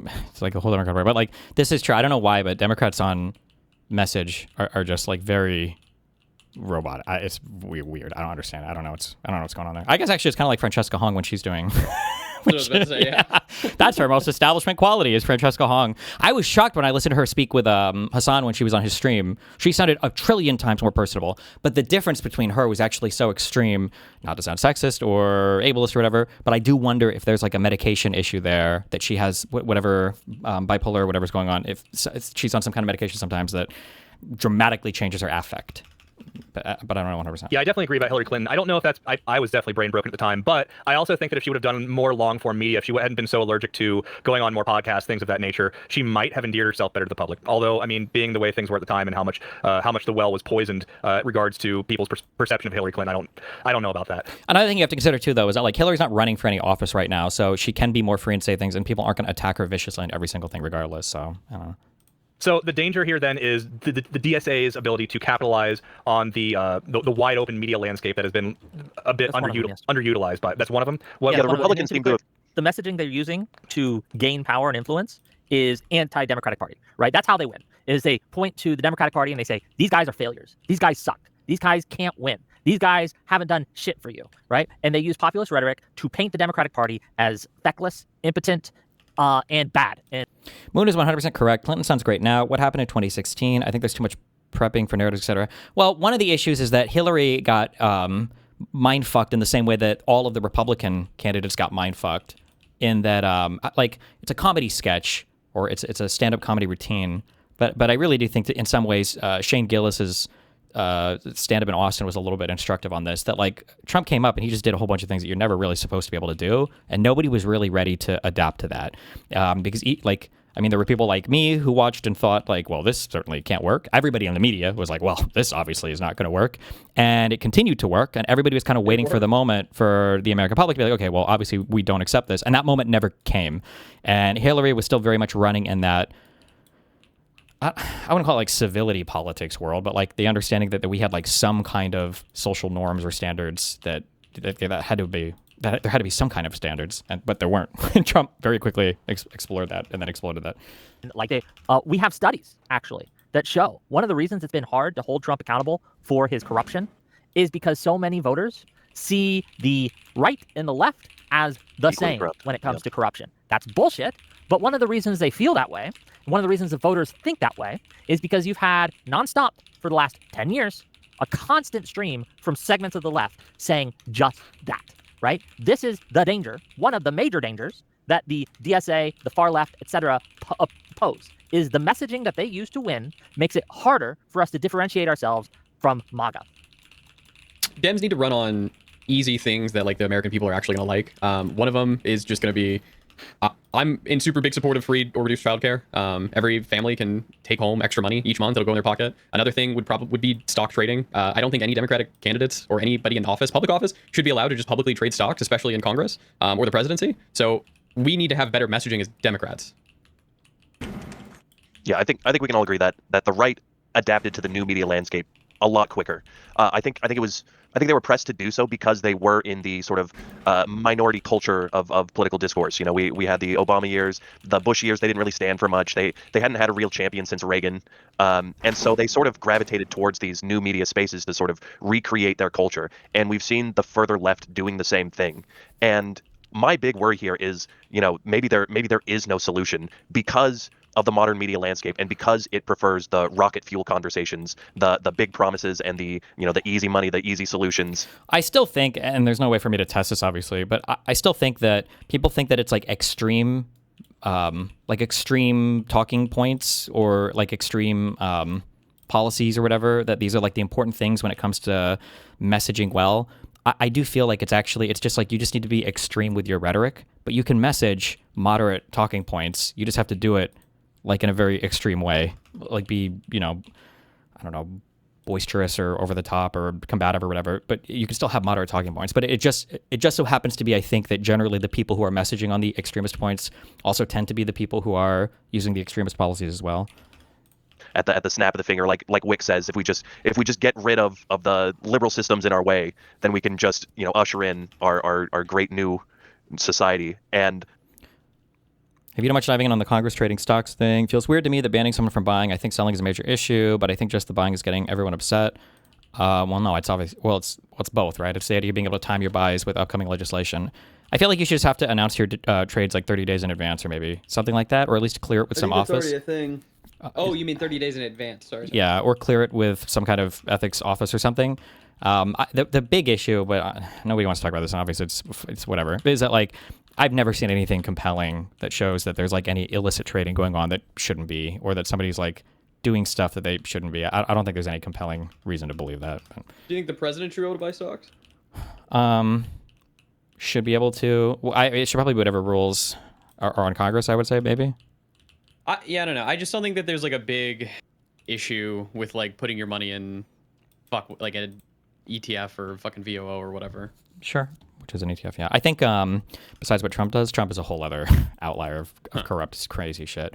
One thing, though, that you should consider, and I don't always consider this because it's boring to me, but like one thing you should consider is, I'm always harping on policy. Like we have to look at the good policies or whatever. You do have to look at stuff that makes the public feel good as well. Like a legitimate branch of government or like a legitimate institution doesn't matter if people feel like it's not legitimate. Like the feeling of legitimacy is as important, or sometimes more important, than the legitimacy of the thing itself. So that is something to keep in mind as well. At the snap of the finger, like Wick says, if we just get rid of the liberal systems in our way, then we can just, you know, usher in our great new society. And I'm worried that there is a long-term, maybe unsolvable problem of real solutions, moderate solutions, safe solutions that don't solve everything instantly, easily, don't have a selling point in the modern media landscape. And I'm not sure what's going to bring us back from that. I think when you're running, you just say all the sloppy shit, and then when you actually get to Congress, you have to really govern. I've heard that strategy going around, and I'm cynical enough. I'm cynical enough that I'll vote for someone even if I know they're doing that. Like if Gavin Newsom starts promising some sloppyism and he's our presidential candidate, I'm pulling that lever every time. But I don't like that either way. But I think that you probably have to like pick your sloppyism and go in like that method. Obviously, you shouldn't just do everything. Like anybody who wants to ban data centers is stupid. Yeah, you're like Boromir, though, right? You're looking at the One Ring, you're holding it in your hand, and you're like, I can use it to help. I can use it to win. No, cast that shit in the fire, bro. Like, one of the problems with populist rhetoric is that it destroys trust in institutions. Populism has to have an us versus them dynamic. Otherwise, it's not popular. Sure, but if our allies all have the One Ring, we have to, or sorry, our enemies all have the One Ring, like we're gonna have to use it too, Wick. I don't agree. And I think that this idea that we have to destroy the trust in our institutions so that we can somehow build back trust in our institutions isn't going to work. One of the reasons our democracy in America works has been our institutions, right? They have helped us grow and helped the American-style democracy project really take off and be the best in the world. And one of the biggest reasons MAGA is winning is because the trust in science is all-time low, trust in media is an all-time low, trust in academia is at an all-time low, trust in Congress is at an all-time low, trust in the executive is an all-time low, right? Like, if we want to get out of the MAGA era, we have to actually defend our institutions and say, no, sorry, sir, that rando college graduate with a bachelor's in communications does not actually know how to solve these problems. But that 60-year-old who's worked in this industry for his entire life might have a solution or two. Sure, right? Then our Democratic candidates need to actually go on stage and say that. Because I feel like nobody's saying that's why I said we have a messaging problem. Yeah, yes, you're right, you're right. But it's hard to win primaries saying that because of the populist wave. Sure, but I feel like that's a bit of a defeater. Like if Haley Stevens was up there, and I think she was kind of trying to say this by calling him a podcaster, but I think you need to be a lot more blatant in the voters' face about it and just be like, this guy has never done anything in like actual the Congress or the Senate or public office. Like really, I know he kind of had whatever it was. But she needs to go out there and just be harder about it. So I don't know. Yeah. But when she does promote her work in the actual political industry, people like Jolo will say, "Oh, she's just saying that she's endorsed by Obama." No, she was using that to show, "Hey, the president of the United States really liked my work with his auto industry package for this state that I helped to govern, I helped to get through, I helped to implement." Like these are all positives, and I feel like we're living in a world where being a politician is seen as a negative when it should not be. True. Right? I think that is, again, the result of people leaning on populist rhetoric is people who are experts are not seen as unable to do the job. And so we need fresh, young, outside voices that'll get shit done. And everything seems to be getting worse. I think an issue like ICE definitely deserves populist rhetoric and populist anger, and I think it's at the point of losing control completely, where we do need some pushing from the far left, and that's why I think DSA candidates are probably healthy for Democrats in that regard. We do need very, very radical action with ICE. Like Tom Homan, I'm going to harp on this point a lot. I brought it up a lot. I do agree with this point that the far left can be helpful to the Democratic Party, but the way that help manifests is by having the fight. Like, that's the only way. You have to be allowed to fight against them. And if you're constantly told that you're not allowed to do it and that you're punching left and whatever other bullshit, if that's the case, then they don't help. They're just subversive, which is what they're trying to be. His highest awards and accolades under Barack Obama. He's been around for a while. Obama did a great job decreasing the private prison system and overall private prison spending, but that spending went directly to detention centers. And right now we currently have government officials like Miller and Homan who are invested in GEO Group and a bunch of other operators of these private prisons. And we have mentally ill, manic, idiot wife beaters murdering people cold-blooded, like in Maine, for example. Not having even a crime scene preserved with evidence. Not having any trial, no investigation, like nothing at all. The FBI is not even going to be investigating these cases anymore. Yeah, and I think that is like an issue where voters are, I think they're right to manic, idiot, wife beaters, murdering people cold-blooded, like in Maine, for example. Not having even a crime scene preserved with evidence. Not having any trial, no investigation, like nothing at all. The FBI is not even going to be investigating these cases anymore. Yeah, and I think that is like an issue where voters are, I think they're right to want populist anger about that. And I don't know if we're going to get the reforms. And even if, you didn't need populist anger to expel them from Minnesota, right? These were like mass protests, but like under Democratic leadership. I'm not saying Democrats necessarily organized it, like Schumer and Jeffries are organizing it, but you didn't need the populist rhetoric in order to do these protests and to expel ICE from your state. My overall take would be repeal and replace ICE. You don't even need to be abolish, but that's like Abdul's point, is repeal and replace it with the it wasn't ICE, it was the immigrant. He does say abolish ICE, but yeah, what he means is repeal and replace, which I think is what most people INS, was it? Immigration and Naturalization Services? Yeah, the INS that was that's before what most ICE, people want, and I agree with you. That's what Abdul said. But there is a group of people who don't want that. First, one, I don't think that being angry at ICE right now is necessarily populist rhetoric. Are protests populist? I feel like they are kind of populist. Absolutely not. No. Populism should more strictly refers to a shadowy cabal elite that you have to come together as citizens, and it's the citizens versus the elite people. Not just Populist does not just mean like popular stuff. Like lots of people want it. It doesn't like popular. Like Medicare for all. If you talk about Medicare for all and you say that we don't have Medicare for all right now because there is a lot of business interest and opposition to it, because the people in Congress are dragging their feet on it, because the voters on the right especially have been fear-mongered about it. Like this type of conversation about Medicare for all, I would say, is not necessarily populist. If you say that we have the votes, we have the people, we could have Medicare for all right now, but Big Pharma is standing between us, standing between you and me. It's just Big Pharma is keeping it from happening. Big Pharma is the reason, and that's it. That's populist. It's like there's the big bad guy behind the scenes. It's zero engagement with the political system, zero engagement with any political process. It's just the epic big bad guy that the people have to come together and fight against. You can use populist rhetoric in order to target ICE, but you can also use institutionalist rhetoric to say this institution is broken, has fundamentally been subverted to what it was supposed to be by Trump basically opening the doors to all these crazy folks to come in and be ICE agents. And what the policies from the top, because of Trump's appointments, have subverted the agency, and so it has to go. And so we can build a better agency, right? And we can build a better version of immigration enforcement in America. I don't think that that's necessarily populist rhetoric. It can be.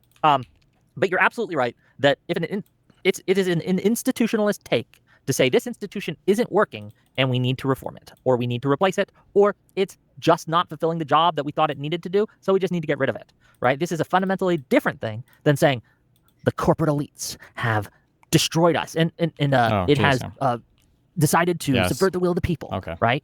These are different types of messaging, and I think that we need to be careful with how we message. Maybe this would define my point better. So I think we need, this might be a good take to get things stirring a little bit. I think we need people like Kyle Kalinske to get ICE reformed. I think we need agitators who say a bunch of like, this is just retarded. I don't know what the engagement is here with politics. Why do we need people like Kyle Kalinske for ICE reforms? This is like the mainstream position right now, I'm pretty sure, of the Democratic Party. Like, why? Where does this idea come from?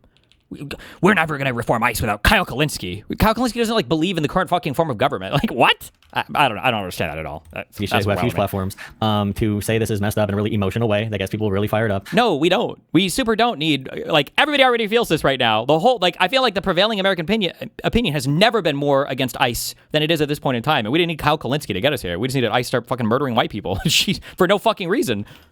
That's not just like, oh, I'm doing a policy people are analysis already fired up.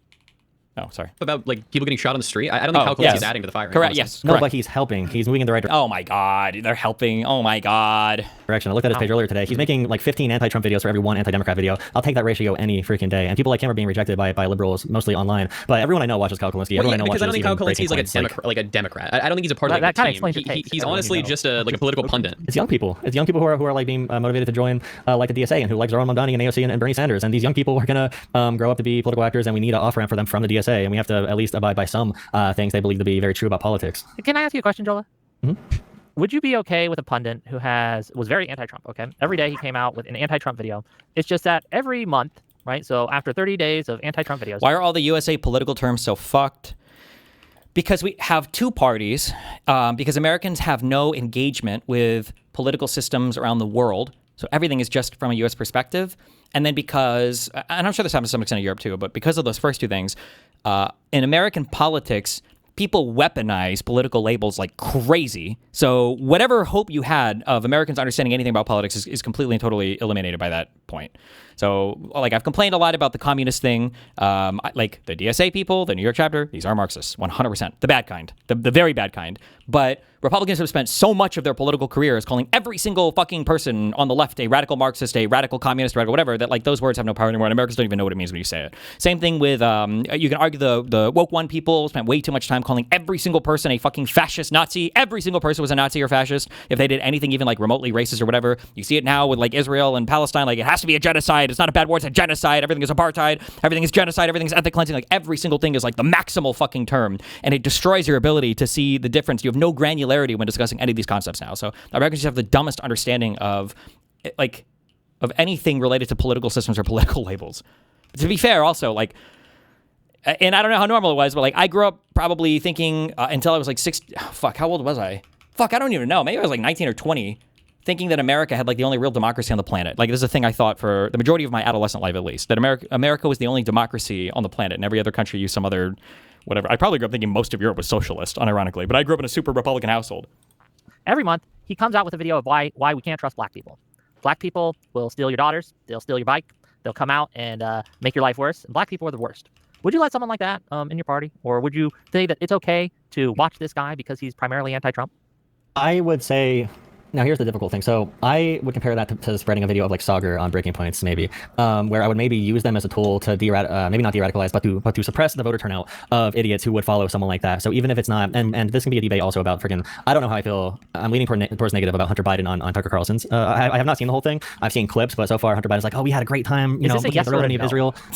Well, it requires a lot of nuance because the actors were Can you say yes or no are going to be first, and then we can get the nuance after? Oh my God! Yeah, Wick is... Me and Wick are brain connected. In a coalition, no, but are they useful? Yes. Okay. This is part of the One Ring thing. I don't think we should be using people like that. I'm glad you wouldn't let them into the coalition. I appreciate that. But I think that you're playing with fire when you're using people like that, right? You're saying, well, we're creating this beast, we're feeding it, we're giving it attention, we're giving it impressions, we're giving it views, we're spreading its clips, all these things, and we can control this beast, right? I think that you're making a mistake when you do that. And I think with I'm Kyle returning. Kalinske, right? I think that people who are promoting Kyle Kalinske, he is someone who I consider an anti-Semite. I think that he's very anti-democratic. I think that You should just never bring up the anti-Semitic points. Like, if I want to get really in the weeds on things, I might argue with these, but I just don't think it's worth it. Nobody likes Jews anymore, and it's just I think it's a loser talking point. I know it doesn't. It's not fair. Sorry, Jews, but I don't know if I would ever wheel it out much as a stern criticism, unfortunately. I worry about his aversive elements. Sharing him because he's anti-Trump most of the time is like saying, well, we can control this forest fire. It will never get out of bounds. We know it has, a potential to be disastrous, but, it really is helping us in some ways. We don't need to do this. This is not necessary. The entity of Kyle Kalinske will be existing no matter what we do, and Breaking Points will exist no matter what we do. They are going to exist. They're going to have huge platforms, bigger than all of ours, times probably like 1,000. They're going to be spread all over the internet. They are very, very freaking popular. They are growing like a wildfire, like the analogy you just kind of used. I would compare it to, I think you would agree. Do you believe that? Well, yeah, but do you want them to be seen as aligned with you, or do you want them to be oppositional to you, or do you want them to be like in the same kind of like ballpark as you? Because you can lend them more political credibility on their side, or you could take from their political credibility on your side. Just because something is going to exist doesn't mean that your treatment of them is irrelevant. No. And the right wing help fund the Green Party to beat Democrats. I don't know if the word is to beat, but to subvert. Well, to split the vote. I would compare it to that, where I want people who are going to say there's two types. So one would be like, oh, we're going to make a third party and destroy the Republican Party. So that might be like, hold on. Will exist no matter what we do. They are going to exist. They're going to have huge platforms, bigger than all of ours, times probably like 1,000. They're going to be spread all over the internet. They are very, very freaking popular. They are growing like a wildfire, like the analogy you just kind of used. I would compare it to, I think you would agree. Do you believe that Russians and the right wing help fund the Green Party to beat Democrats? I don't know if the word is to beat, but to subvert. Well, to split the vote. I would compare it to that, where no, it's fun. It's fundamentally, completely and totally either misstates or misunderstands the problem. Sometimes Republicans are, whether it's these Piper ads or whatever the fuck you call them, or the meddling shit, like sometimes Republicans will do stuff like this. Sometimes it's more overt, actually. If you can remember, Donald Trump always had really pretty good things to say about Bernie Sanders, right? Did you ever hear this? Or do you know what I'm talking about when I say that? Fuck you, Moon. Where Trump would often say things like, oh yeah, like Bernie, they stole the election from Bernie. They stole the election from Bernie. The thing is that when Republicans are playing that game, there is no confusion amongst Republicans where they or their party stands. That's the difference. Nobody is saying on the Republican side, when they like try to support extremist Democrats in primaries, nobody on the Republican side is going, well, maybe Bernie Sanders is like us. Maybe he is a Republican. They never have that confusion. It's a totally different type of thing going on there. I want people who are going to say there's two types. So one would be like, oh, we're going to make a third party and destroy the Republican Party. So that might be like a Jill Stein, but for them. Libertarians do that sometimes. Or it'll be like, we are going to, I hate both parties, but I guess you should be voting Democrat, or I guess you should be voting Republican. Like the old Joe Rogan endorsement before he became a full-on cuck. Yeah, but you understand in Russia's goal isn't just to beat the Democratic Party, right? Russia's goal is to destroy America, right? Mm-hmm. They are wanting to cause chaos. They do not care about the second-order consequences of who they promote. In fact, it's probably a bonus to them. Like, no, we get to hurt the Democratic Party and push these crazy conspiracies? Hell yeah, right? Like this idea that that we should do the same thing is to fundamentally misunderstand that we, as people who want to have America grow strong are in a fundamentally different place than our adversaries across the ocean that want to just destroy us all. They want to destroy MAGA too, right? They want to destroy it all, right? So I don't think that we should be doing the same as Russia. I think that they got MAGA into place already. Now they want to dissolve it into the JD Vance, Peter Thiel, completely Russian-owned party. Right now, it's like a competition between a couple different forces of foreign powers to control the Republican Party, which is really fun. And part of Laura Loomer going to Ukraine, which now the lefties hate Ukraine even more now, which is insane. And I wish Dylan. So I think it was a great win for Bernie Sanders. We'll see how it all turns out. They've got a lot of winning to do. I hope they treat him fairly. Frankly, I don't care who I run against. I just hope they treat him fairly. I hope it's not going to be a rigged deal because there's a lot of bad things going on, and I hope it's not going to be one of those. So we'll see what happens. But I congratulate Bernie Sanders, and if it's going to be him, he certainly has a substantial lead. We'll see what happens. Will Bernie be the nominee? I think so, unless they cheat him out of it. I think so. I think Bernie is looking more and more like he'll be the nominee, unless they cheat him out of it. A lot of people thought he was going to be the nominee last time, and that didn't work out. I think they're watching it very closely. I would imagine so. Like, when he was doing shit like this, like, to say that we want to use Kyle Kulinski like that, I'm sorry, just fundamentally misstates or misunderstands how Kyle Kulinski is appearing right now in our media environment, because nobody thought that Donald Trump was a Democrat. Nobody thought that that Donald Trump was like supportive of Bernie Sanders as like a candidate, just that there was like some camaraderie or kinship there. It's a fundamentally different type of thing. Whereas with Kyle Kulinski, people think that he speaks for the Democratic Party, that he's a Democrat, that we're all on the same team.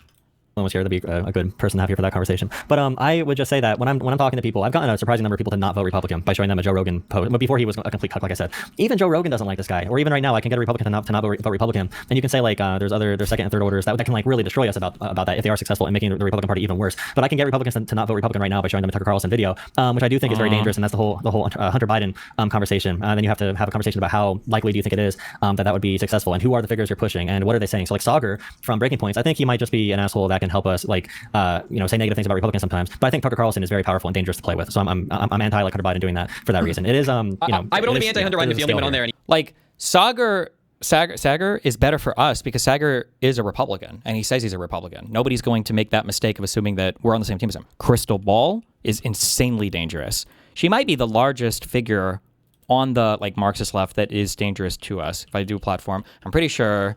I think Breaking Points and that org and like Kyle Kulinski and Crystal Ball combined, I think have a far, far, far bigger reach, I think, than the Majority Report, right? I think they're the largest, like, of this, I don't know if you think alt-left or Marxist-left media platform right now.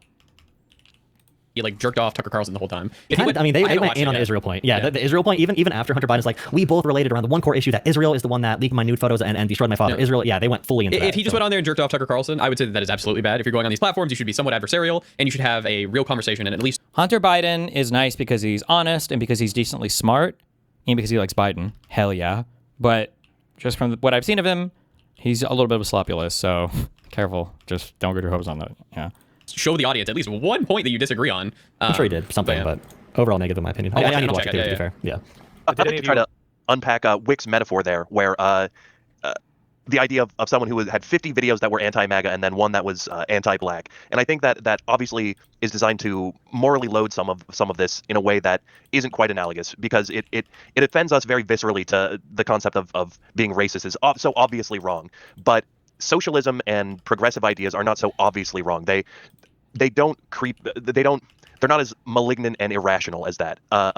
And there's a lot more people that are open to those ideas today, whereas I don't think I might have to chew on this a little bit more, but what I'm trying... Yeah, go for it, Cal. It's been an insidious process, right? The Democrats have been accused of socialism for the past 10 years or so, which has made it a lot easier for actual socialist ideas to establish themselves as being acceptable within the a lot of people's minds of what the democratic framework should be. I think that's been one of the biggest problems with the way that the process has gone to this point, and insofar as bringing in the Socialist Party or the DSA into the Democratic Party, rather.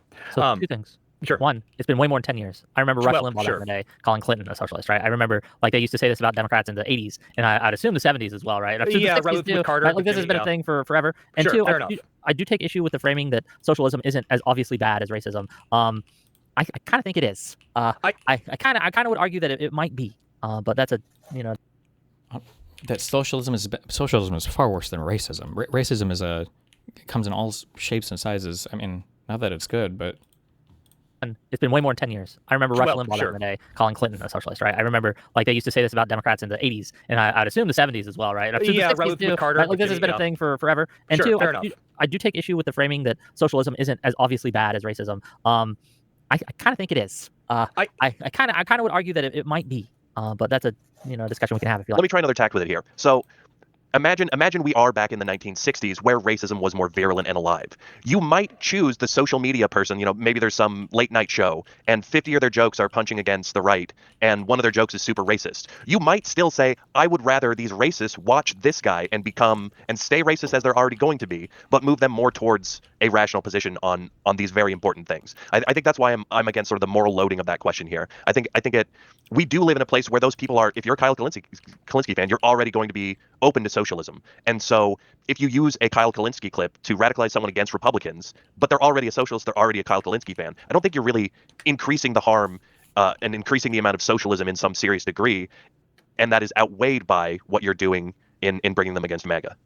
I think there's a fine line that we're going to have to search for in this political battle that we're facing. We need to be afraid of alienating too many people, right? Well, here's the thing. even treating Jola here as an enemy to a degree would be bad. And I would rather have peace go live. it can't be this fear of alienated people when the other side doesn't have that same fear. You have to be playing by the same rules. You have to play by the same rules. Both sides have to play by the same rules.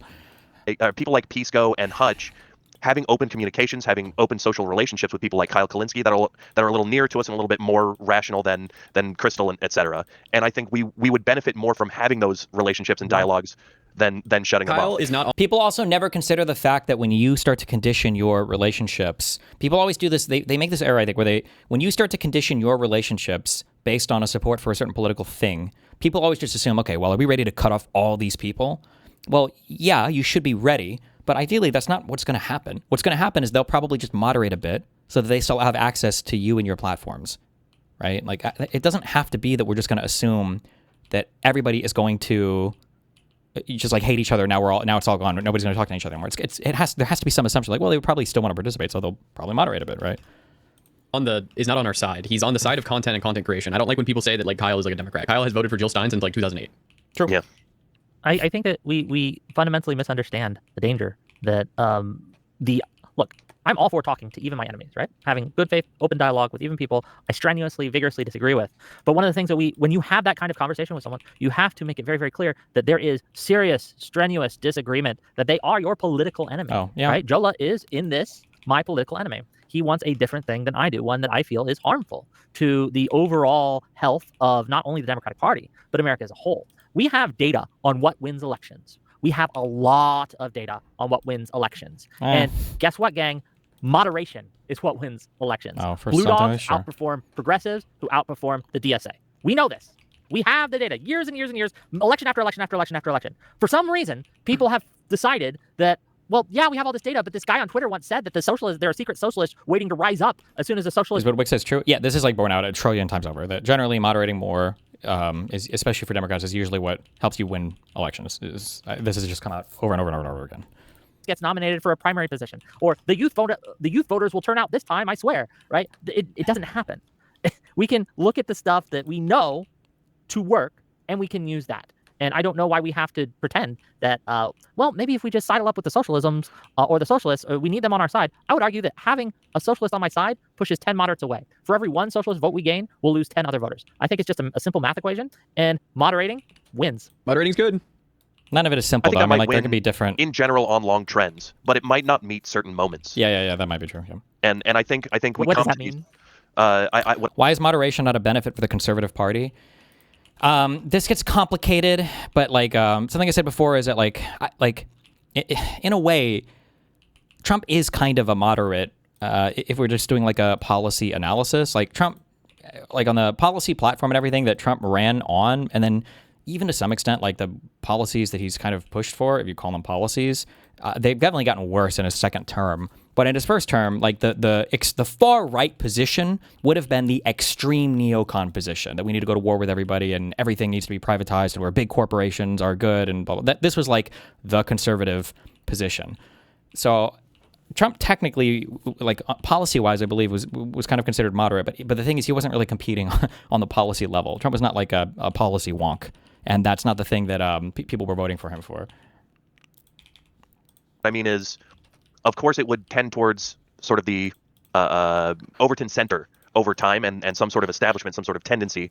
I also think too, you have to be careful when people say moderate. If you have like a socialist in a conversation, when people talk about like moderate for Democrats, they use this definition of like, oh, you think that Democrats should be trying to appeal to Republican voters, to moderate Republican voters? No, it means that like you push for like police reform or some form of like tuition reimbursement for certain types of workers, as opposed to like universal free college or abolish the police, right? It doesn't mean you have to appeal to conservatives. It means that you try to appeal to moderate Democrat voters. Like you wouldn't, it wouldn't be rational to assume that there'd be a system that's just bouncing from extreme to extreme. Of course, some sort of average and center. I mean, I guess I would have to look more at what data you're pulling from to understand how this fits into your argument. But you can't imagine a situation where an extreme event happens, so it needs an outside of conventional solution. Sure, I think you can obviously look at outliers and things like that, but the Senate and the Congress, like it's a numbers game. Like even if we're gonna miss one because somebody is too moderate, we're gonna on average win most of them. But what I'm saying is that one could be a year rather than an individual in a year. I'm saying you could have a year. I would also rather that.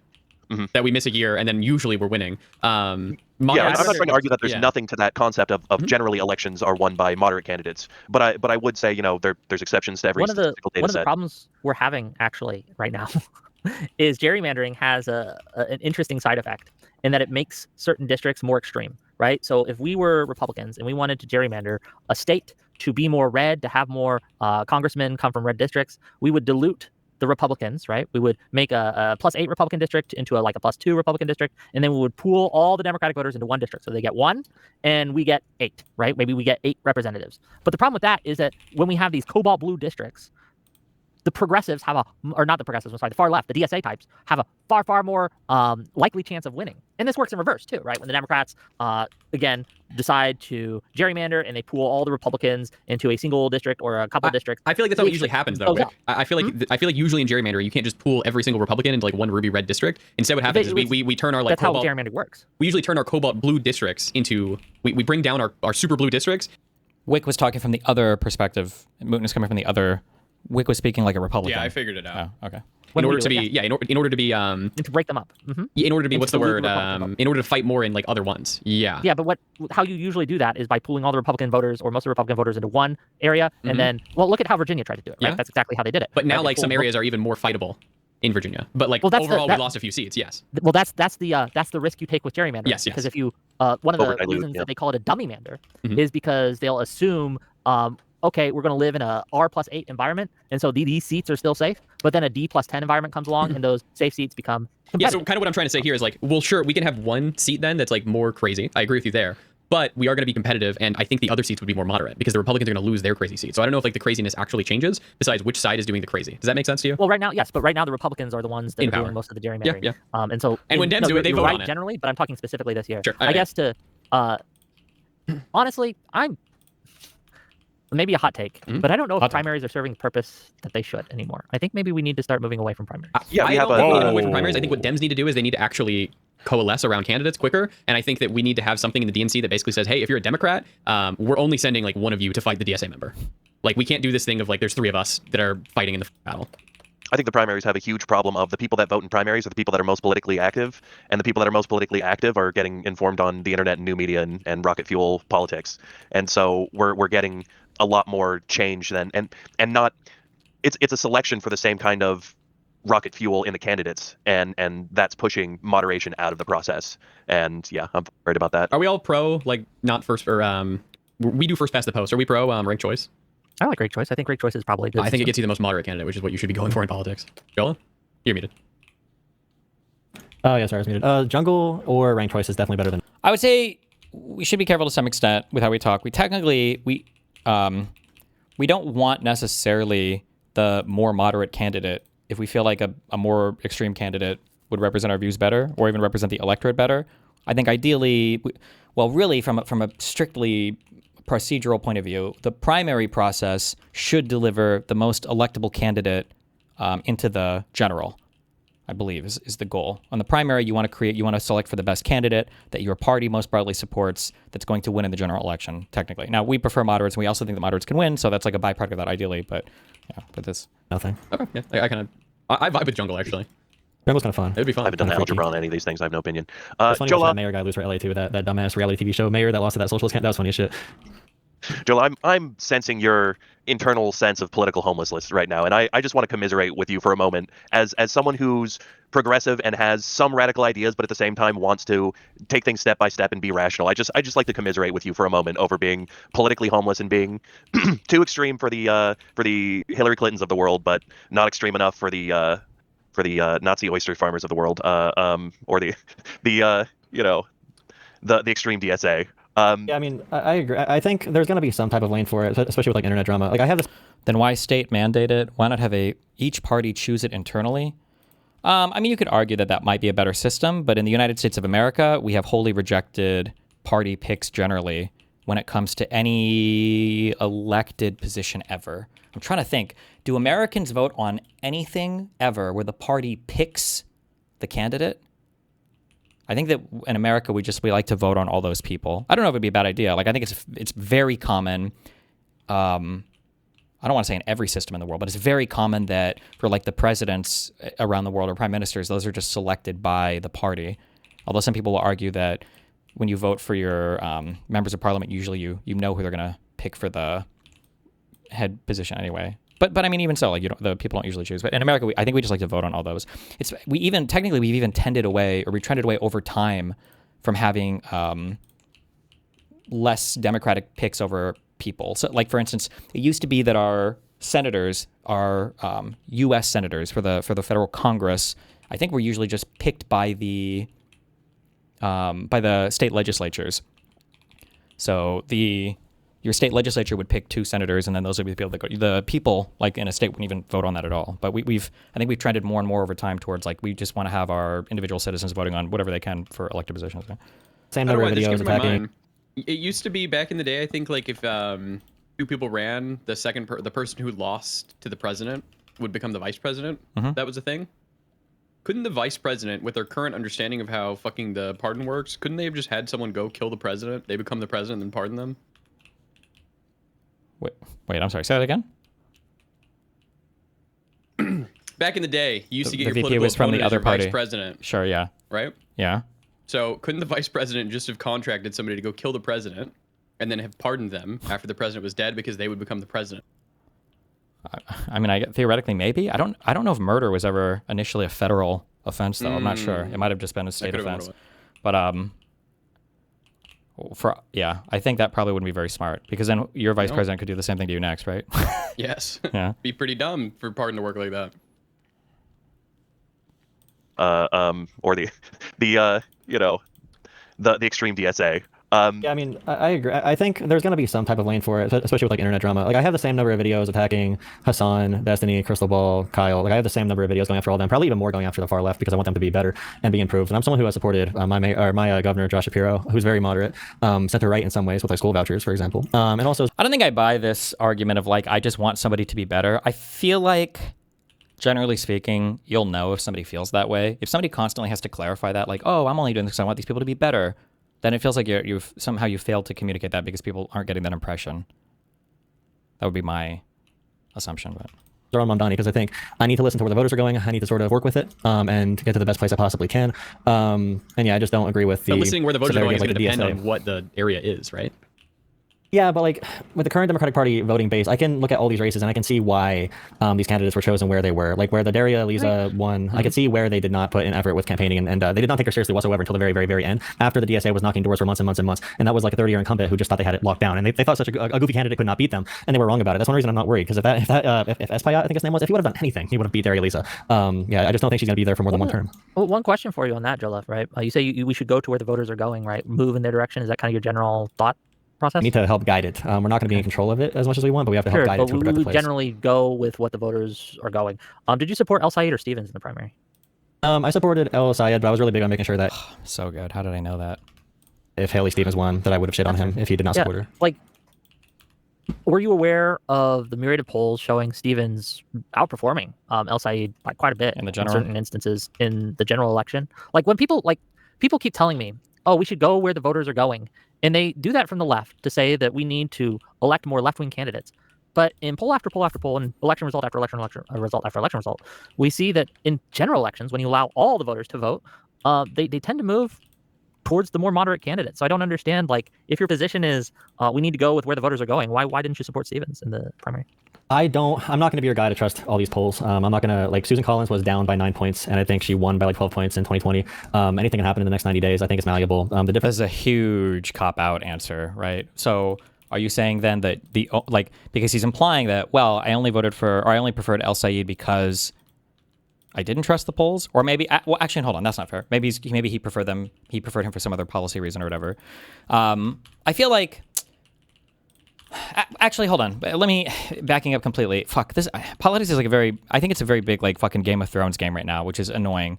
I do think on paper, I feel like El Sayed was a better candidate than, I'm sorry, would have been a better lawmaker than Haley Stevens. I don't know. I feel like, I don't know if, aside from the fucking AIPAC obsession, I don't know if El Sayed said anything I disagreed with, actually. I'm not sure. Like, he calls out Ukraine, like, which is good, which is nice, like in a good way. Like, he has a strong position on that. He calls himself a capitalist, and I don't know how much that'll hold, but, yeah, I don't know. It's, yeah. Abdul loses. What do you think is going to be the issue? I think that, well, one, I've never seen a Muslim candidate be successful in American politics whatsoever. That'll be a big issue. It was also a big issue for, like, Kamala, for example. Republicans are just freaking, racist as hell. You saw that one guy, Amir Hassan, his name was. Trump endorsed him in the one district. And the Republican district voted for a white guy that was not even in the race anymore. He had no profile picture. Amir Hassan got 30% of the vote. The white guy got 50%. He got a majority of it. He wasn't even running. That's how racist they are. So I think that'll be part of it. So you don't think it will be because the Democrats didn't support him? I've been extremely vocal about Haley and Nick Morrow. I think they've given a masterclass in supporting the candidate that they lost to. They're going above and beyond my expectations. I've been very. I don't know what he means by above and beyond. I feel like this is every single Democratic politician when they lose. I think they generally support the other candidate, but okay. Critical of, like, Jasmine Crockett for not doing that, and also Cori Bush for not doing that. I think people come down. Oh man, especially. Sorry, I'm not trying to do the race wars, okay? But especially white people on Crockett. You want to talk about? I don't know, man. There's a lot of weird stuff there with how people were treating Crockett and were treating the people in that camp.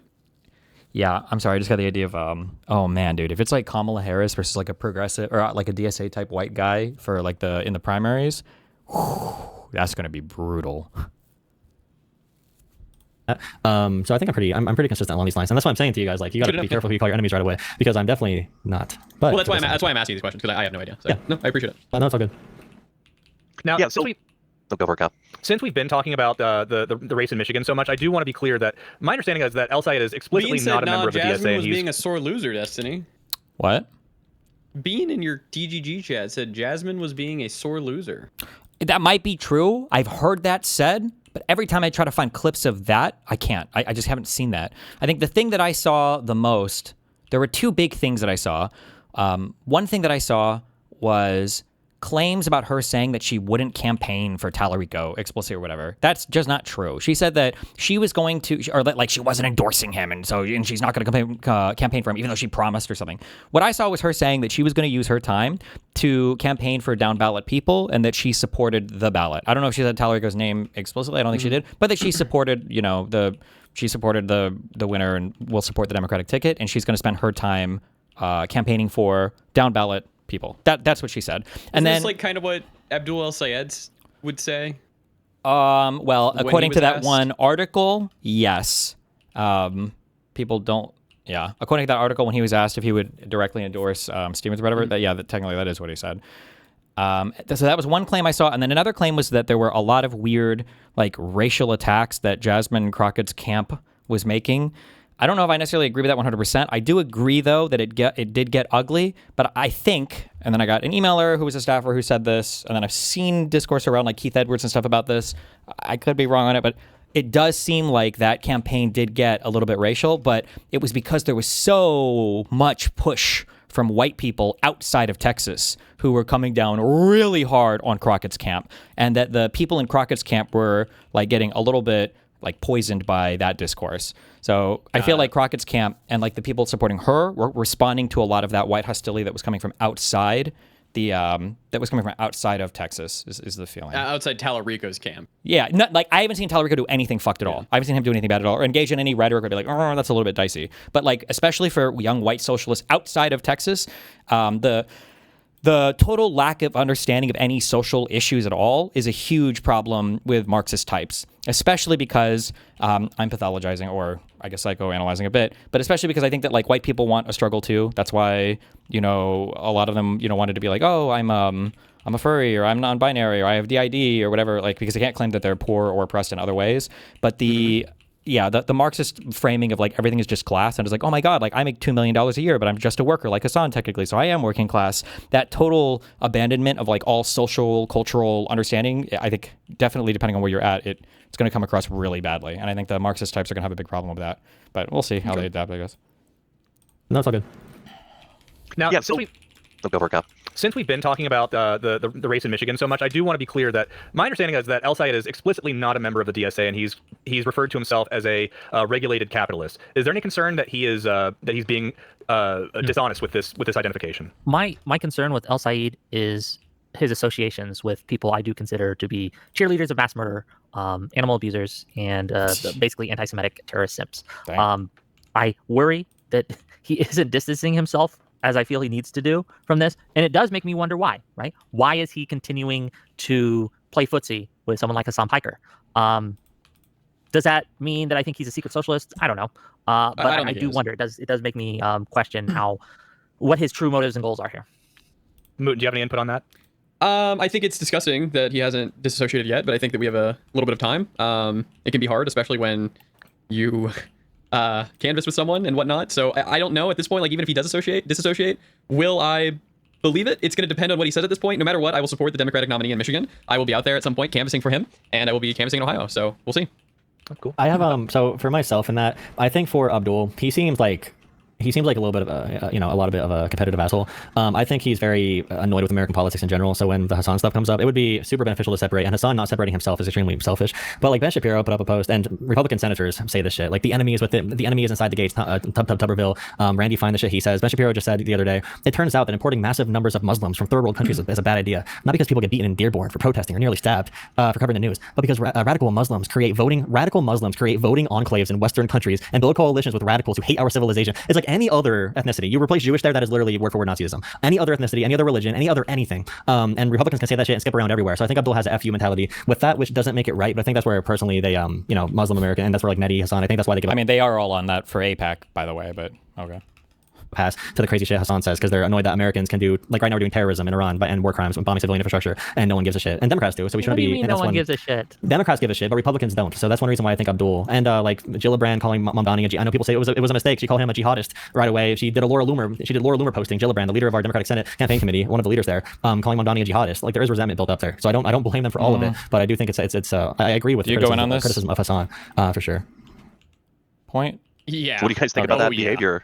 Calling you jihadist. Can we disavow everyone? Yeah, sure. Look, if you were out there being anti-Islamophobic or whatever, not anti-Islamophobic. If you're being anti-Islam or Islamophobic, cut that shit out. There are plenty of legit criticisms you can give to people like Hassan Piker and etc., where you don't have to mention their connections to Islam or whatever or lack thereof at all. You don't have to go that route. Why do you think leftists are still so keen on defending Islam / accusing others of Islamophobia? There's a lot of different camps here, and a lot of it gets really weird. So the very far left, the DSA types, will always support enemies of the United States of America. They do not blanketly support Islam. Now, this is confusing because the woke types will kind of blanketly support Islam, but you can tell the difference based on how they talk about, or if they're willing to, or when they call it like Saudi Arabia. So like Hassan types are not just like champions of Islam everywhere. They hate Saudi Arabia. They hate any of the Gulf states. They hate countries that are Islamic or whatever that are aligned with U.S. interests. They hate those motherfuckers. So, but then on the conservative side, they just view all of it the same, and they hate every fucking Muslim. And yeah, so it's, well, not all of them, but some of them do. So yeah, so it's complicated. There's like different camps and ways that people engage with Muslim stuff depending on what political ideology they have. Gillibrand apologized to Ron Mamdani on Monday after she falsely claimed in a radio interview that the presumptive Democratic nominee for mayor of New York City had made references to global jihad. Gillibrand apologized for the mischaracterization of Mamdani's record and for her tone on the call. That's not quite as sinister as it was made to sound there, Jill. What do you think? I think that when I listened to the interview, she called him a jihadist. She took it back after, which I expect. But she's been in the Senate for many, many, many years. She's like 70-something years old. She knows the implications, especially in American politics, of calling someone a jihadist. Especially, we just had recent mosque shootings and everything. It just can we play the clip? See, so here's like a question that I would have. I'd be very curious, and this is why I have so many problems with like people like this. This is why I call him an op.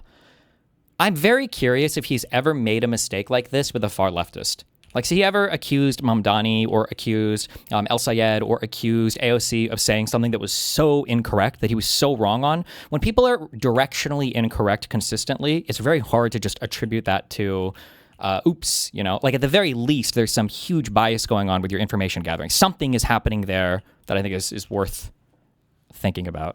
I'm interested. Yeah, can we get the clip? Yeah, because like you already Yeah, said earlier today that Haley Stevens on the debate stage said that she was endorsed by Obama. That turned out to be not true.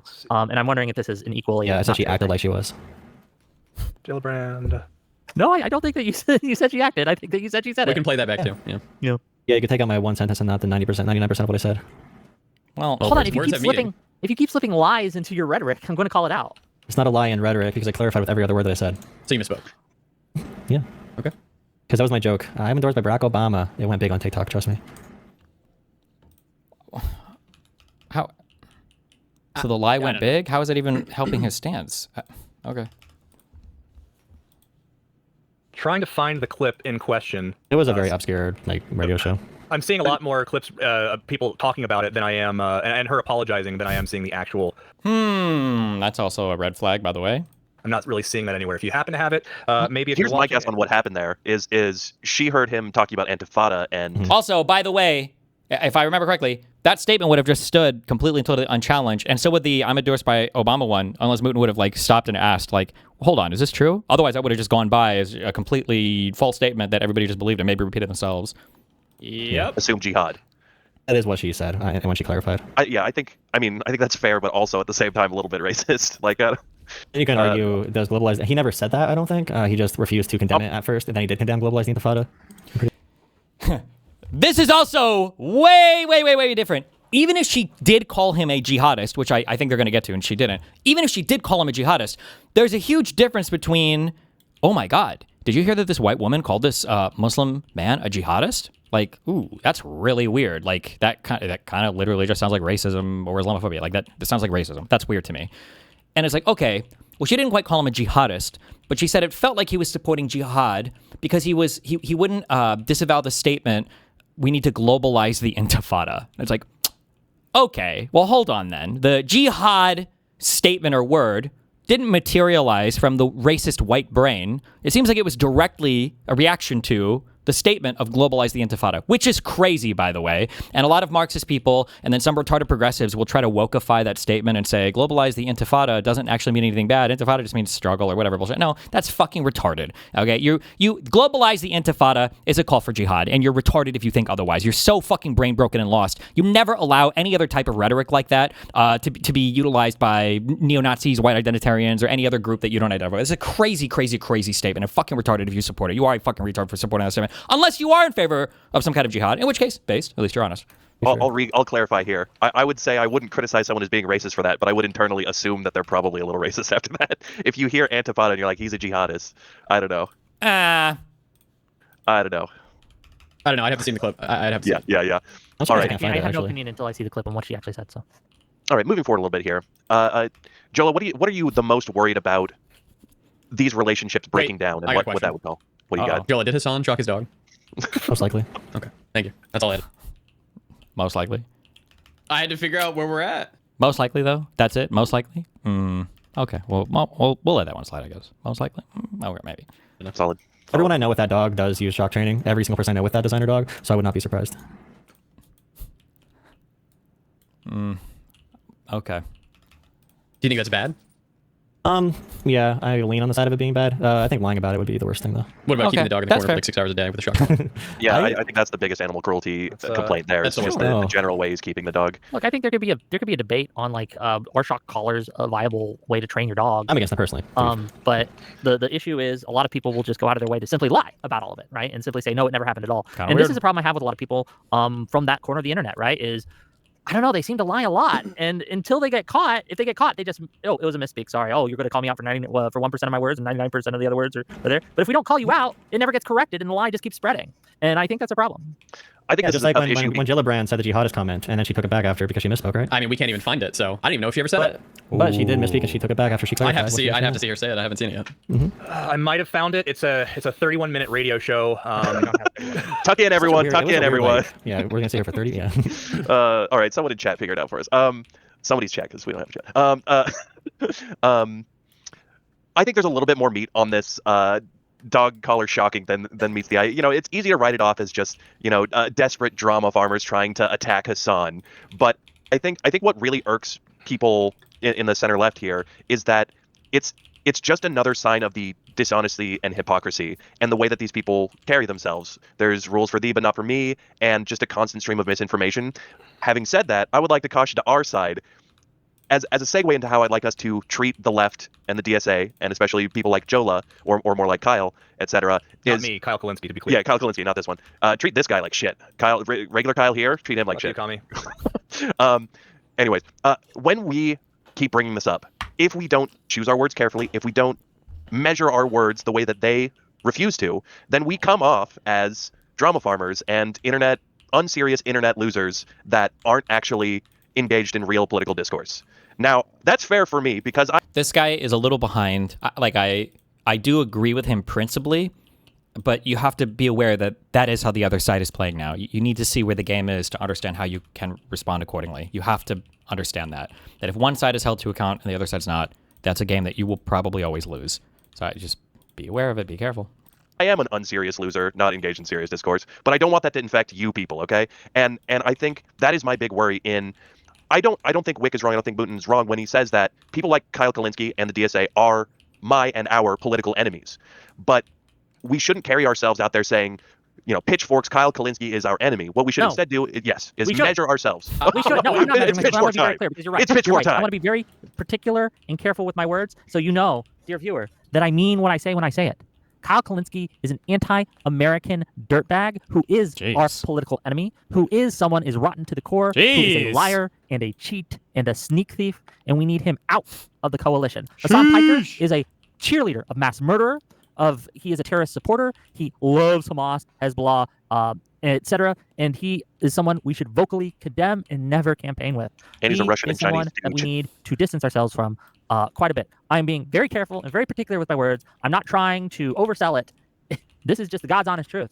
I think you are Kyle Kalinske isn't on anybody's side. You can't say these things because you might be taken out of context, or you can't say these things. These are so incendiary. No, I want to be incendiary. I want to incendiary these people. I love incendiary. Right? Rhetorically, right? I want them out. I want to burn them out. I love incendiary. I want effective. So how do you think those words sound on the ears of the average Hassan fan? Or the average I don't Kyle care what they sound to the ears of the average Hassan fan. They're not my target audience. Is there a single Hassan fan? Like if you were in public and you're at like a Democratic event and someone's like, "Oh, I love Hassan Piker," what do you say to him? Do you try to convince him? Did you know he shocked his dog? Or do you give up?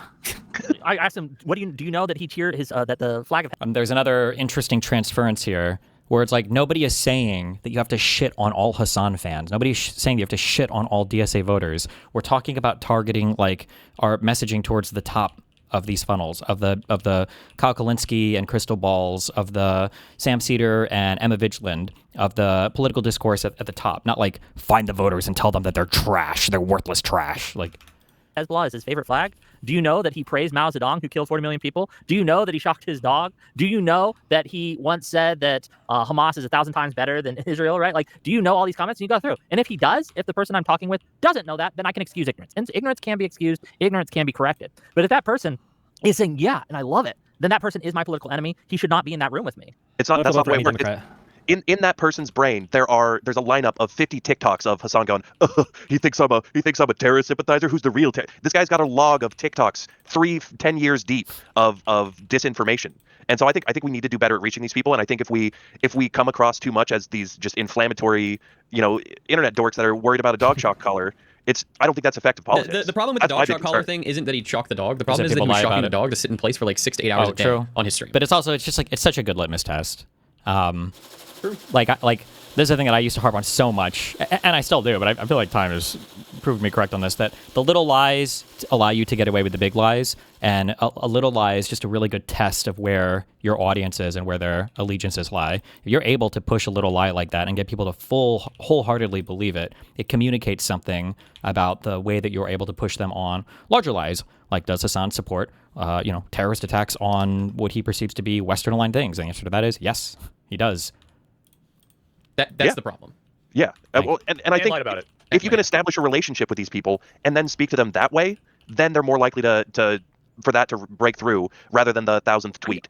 Why are we treating Hassan fans are very, very small. They have a lot of influence because they're in a lot of positions of power, but he's getting like 30 to 50K viewers a stream. He's not Joe Rogan. He's not like these big, huge influencer guys. He has a lot of influence because the people in the pundit class, the people in the podcaster class like him for whatever reason. But him on his own, his fans, we don't need to appeal to them. Hassan is starting to get smoke as well on mainstream media, and I promise you that a lot of his fans are going to leave because they're going to actually see the context of what he's been saying. Like he said, in a utilitarian standpoint, it's better to rich women than it is to like poor women or whatever.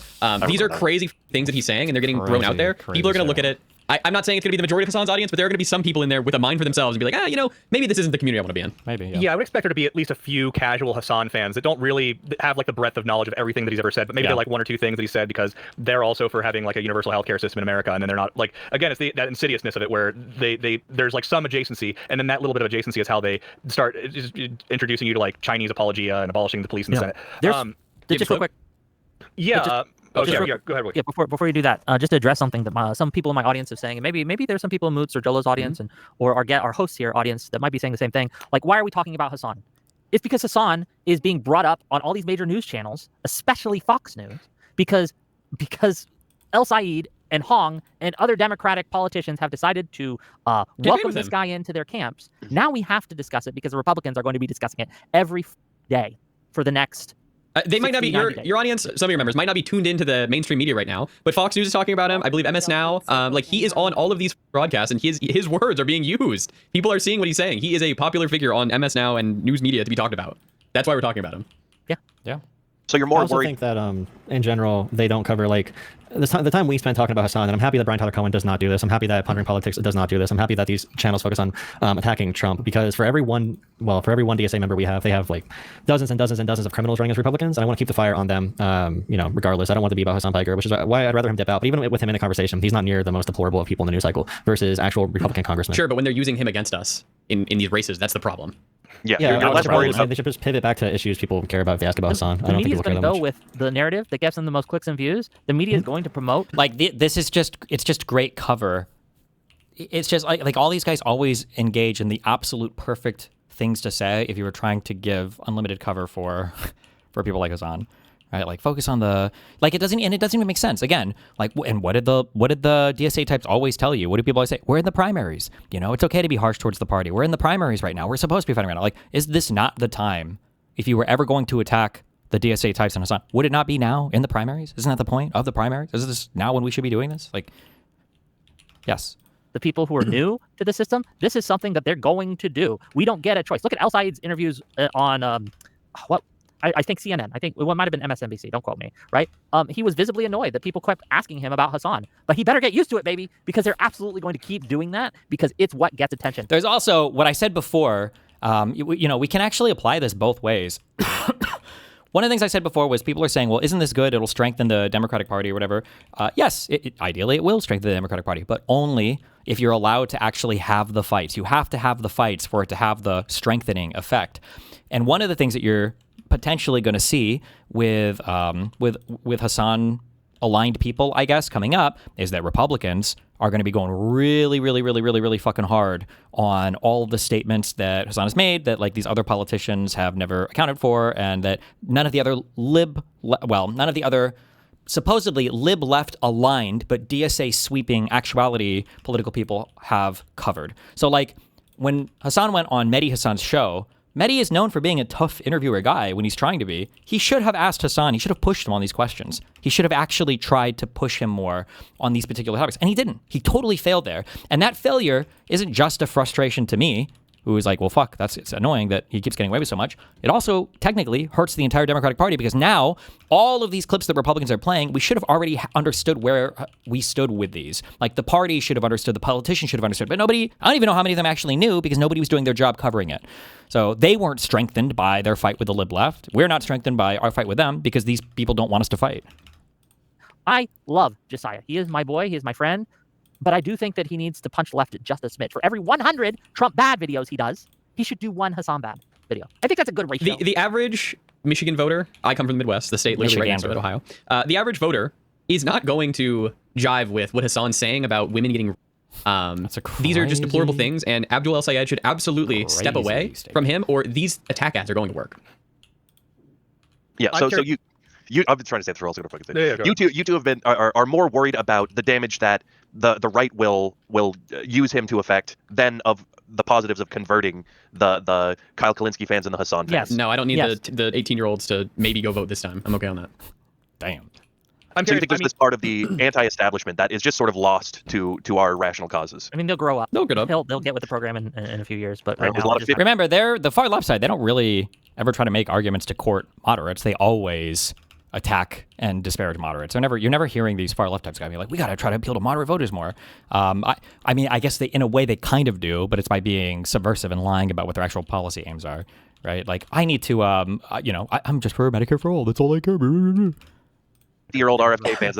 I think there's no growing out of stupid and gullible at some point. But you know what? Maybe we can win, even though the stupid and gullible are just all going to team up on the right eventually. Again, I don't know. Most voters, as McMouton said, most medium voters are turned off when the politicians cozy up with extremists like Hassan, who has said some deplorable shit. And watch terrorists go and take over a vote. Like, yes. They are going to wonder why El Sayed is having a really hard time answering these basic questions when it comes. If the general election between you and Hassan, who do you think a majority of Democratic politicians would vote for? I don't know what your question is. If you're asking like from a policy perspective, I mean, I would say I'm far more aligned with the general Democratic Party base in terms of policy. But I mean, obviously, it's going to all come down to rhetoric and media support and everything else. And I don't know. Who the fuck knows? Good at swallowing here. With that said, discourse. We do indeed have a long goal. Actually, I think I would win by default because I think I love black people. And I actually think the thing that would hurt... Wait, who knows what would hurt Hassan probably more than anything else?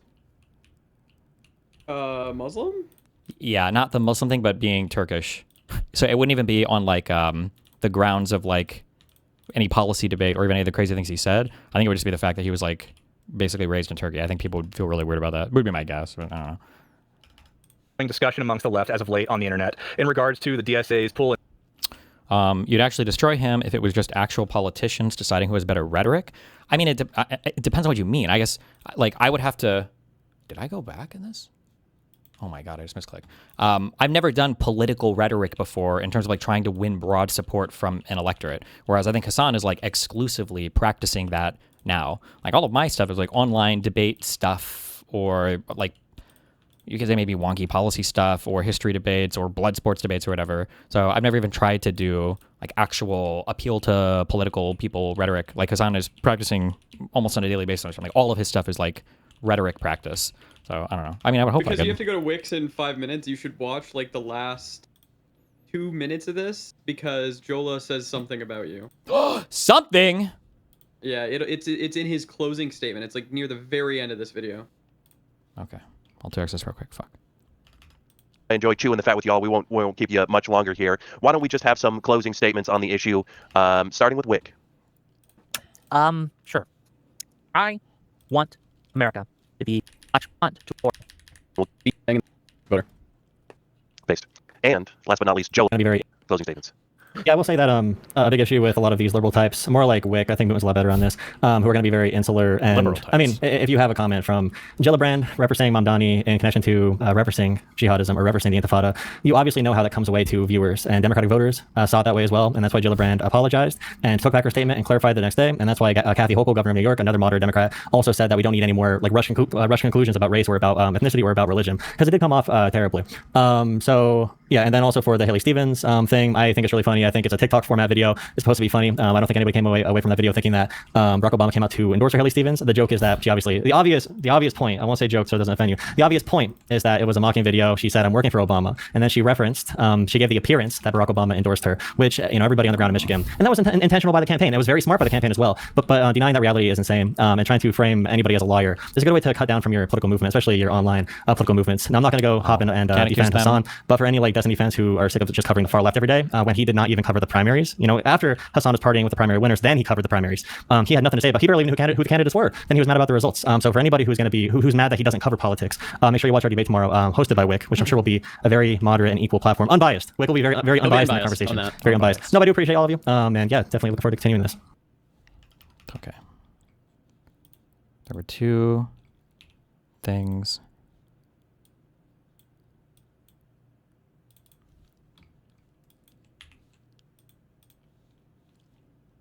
Hold on. One.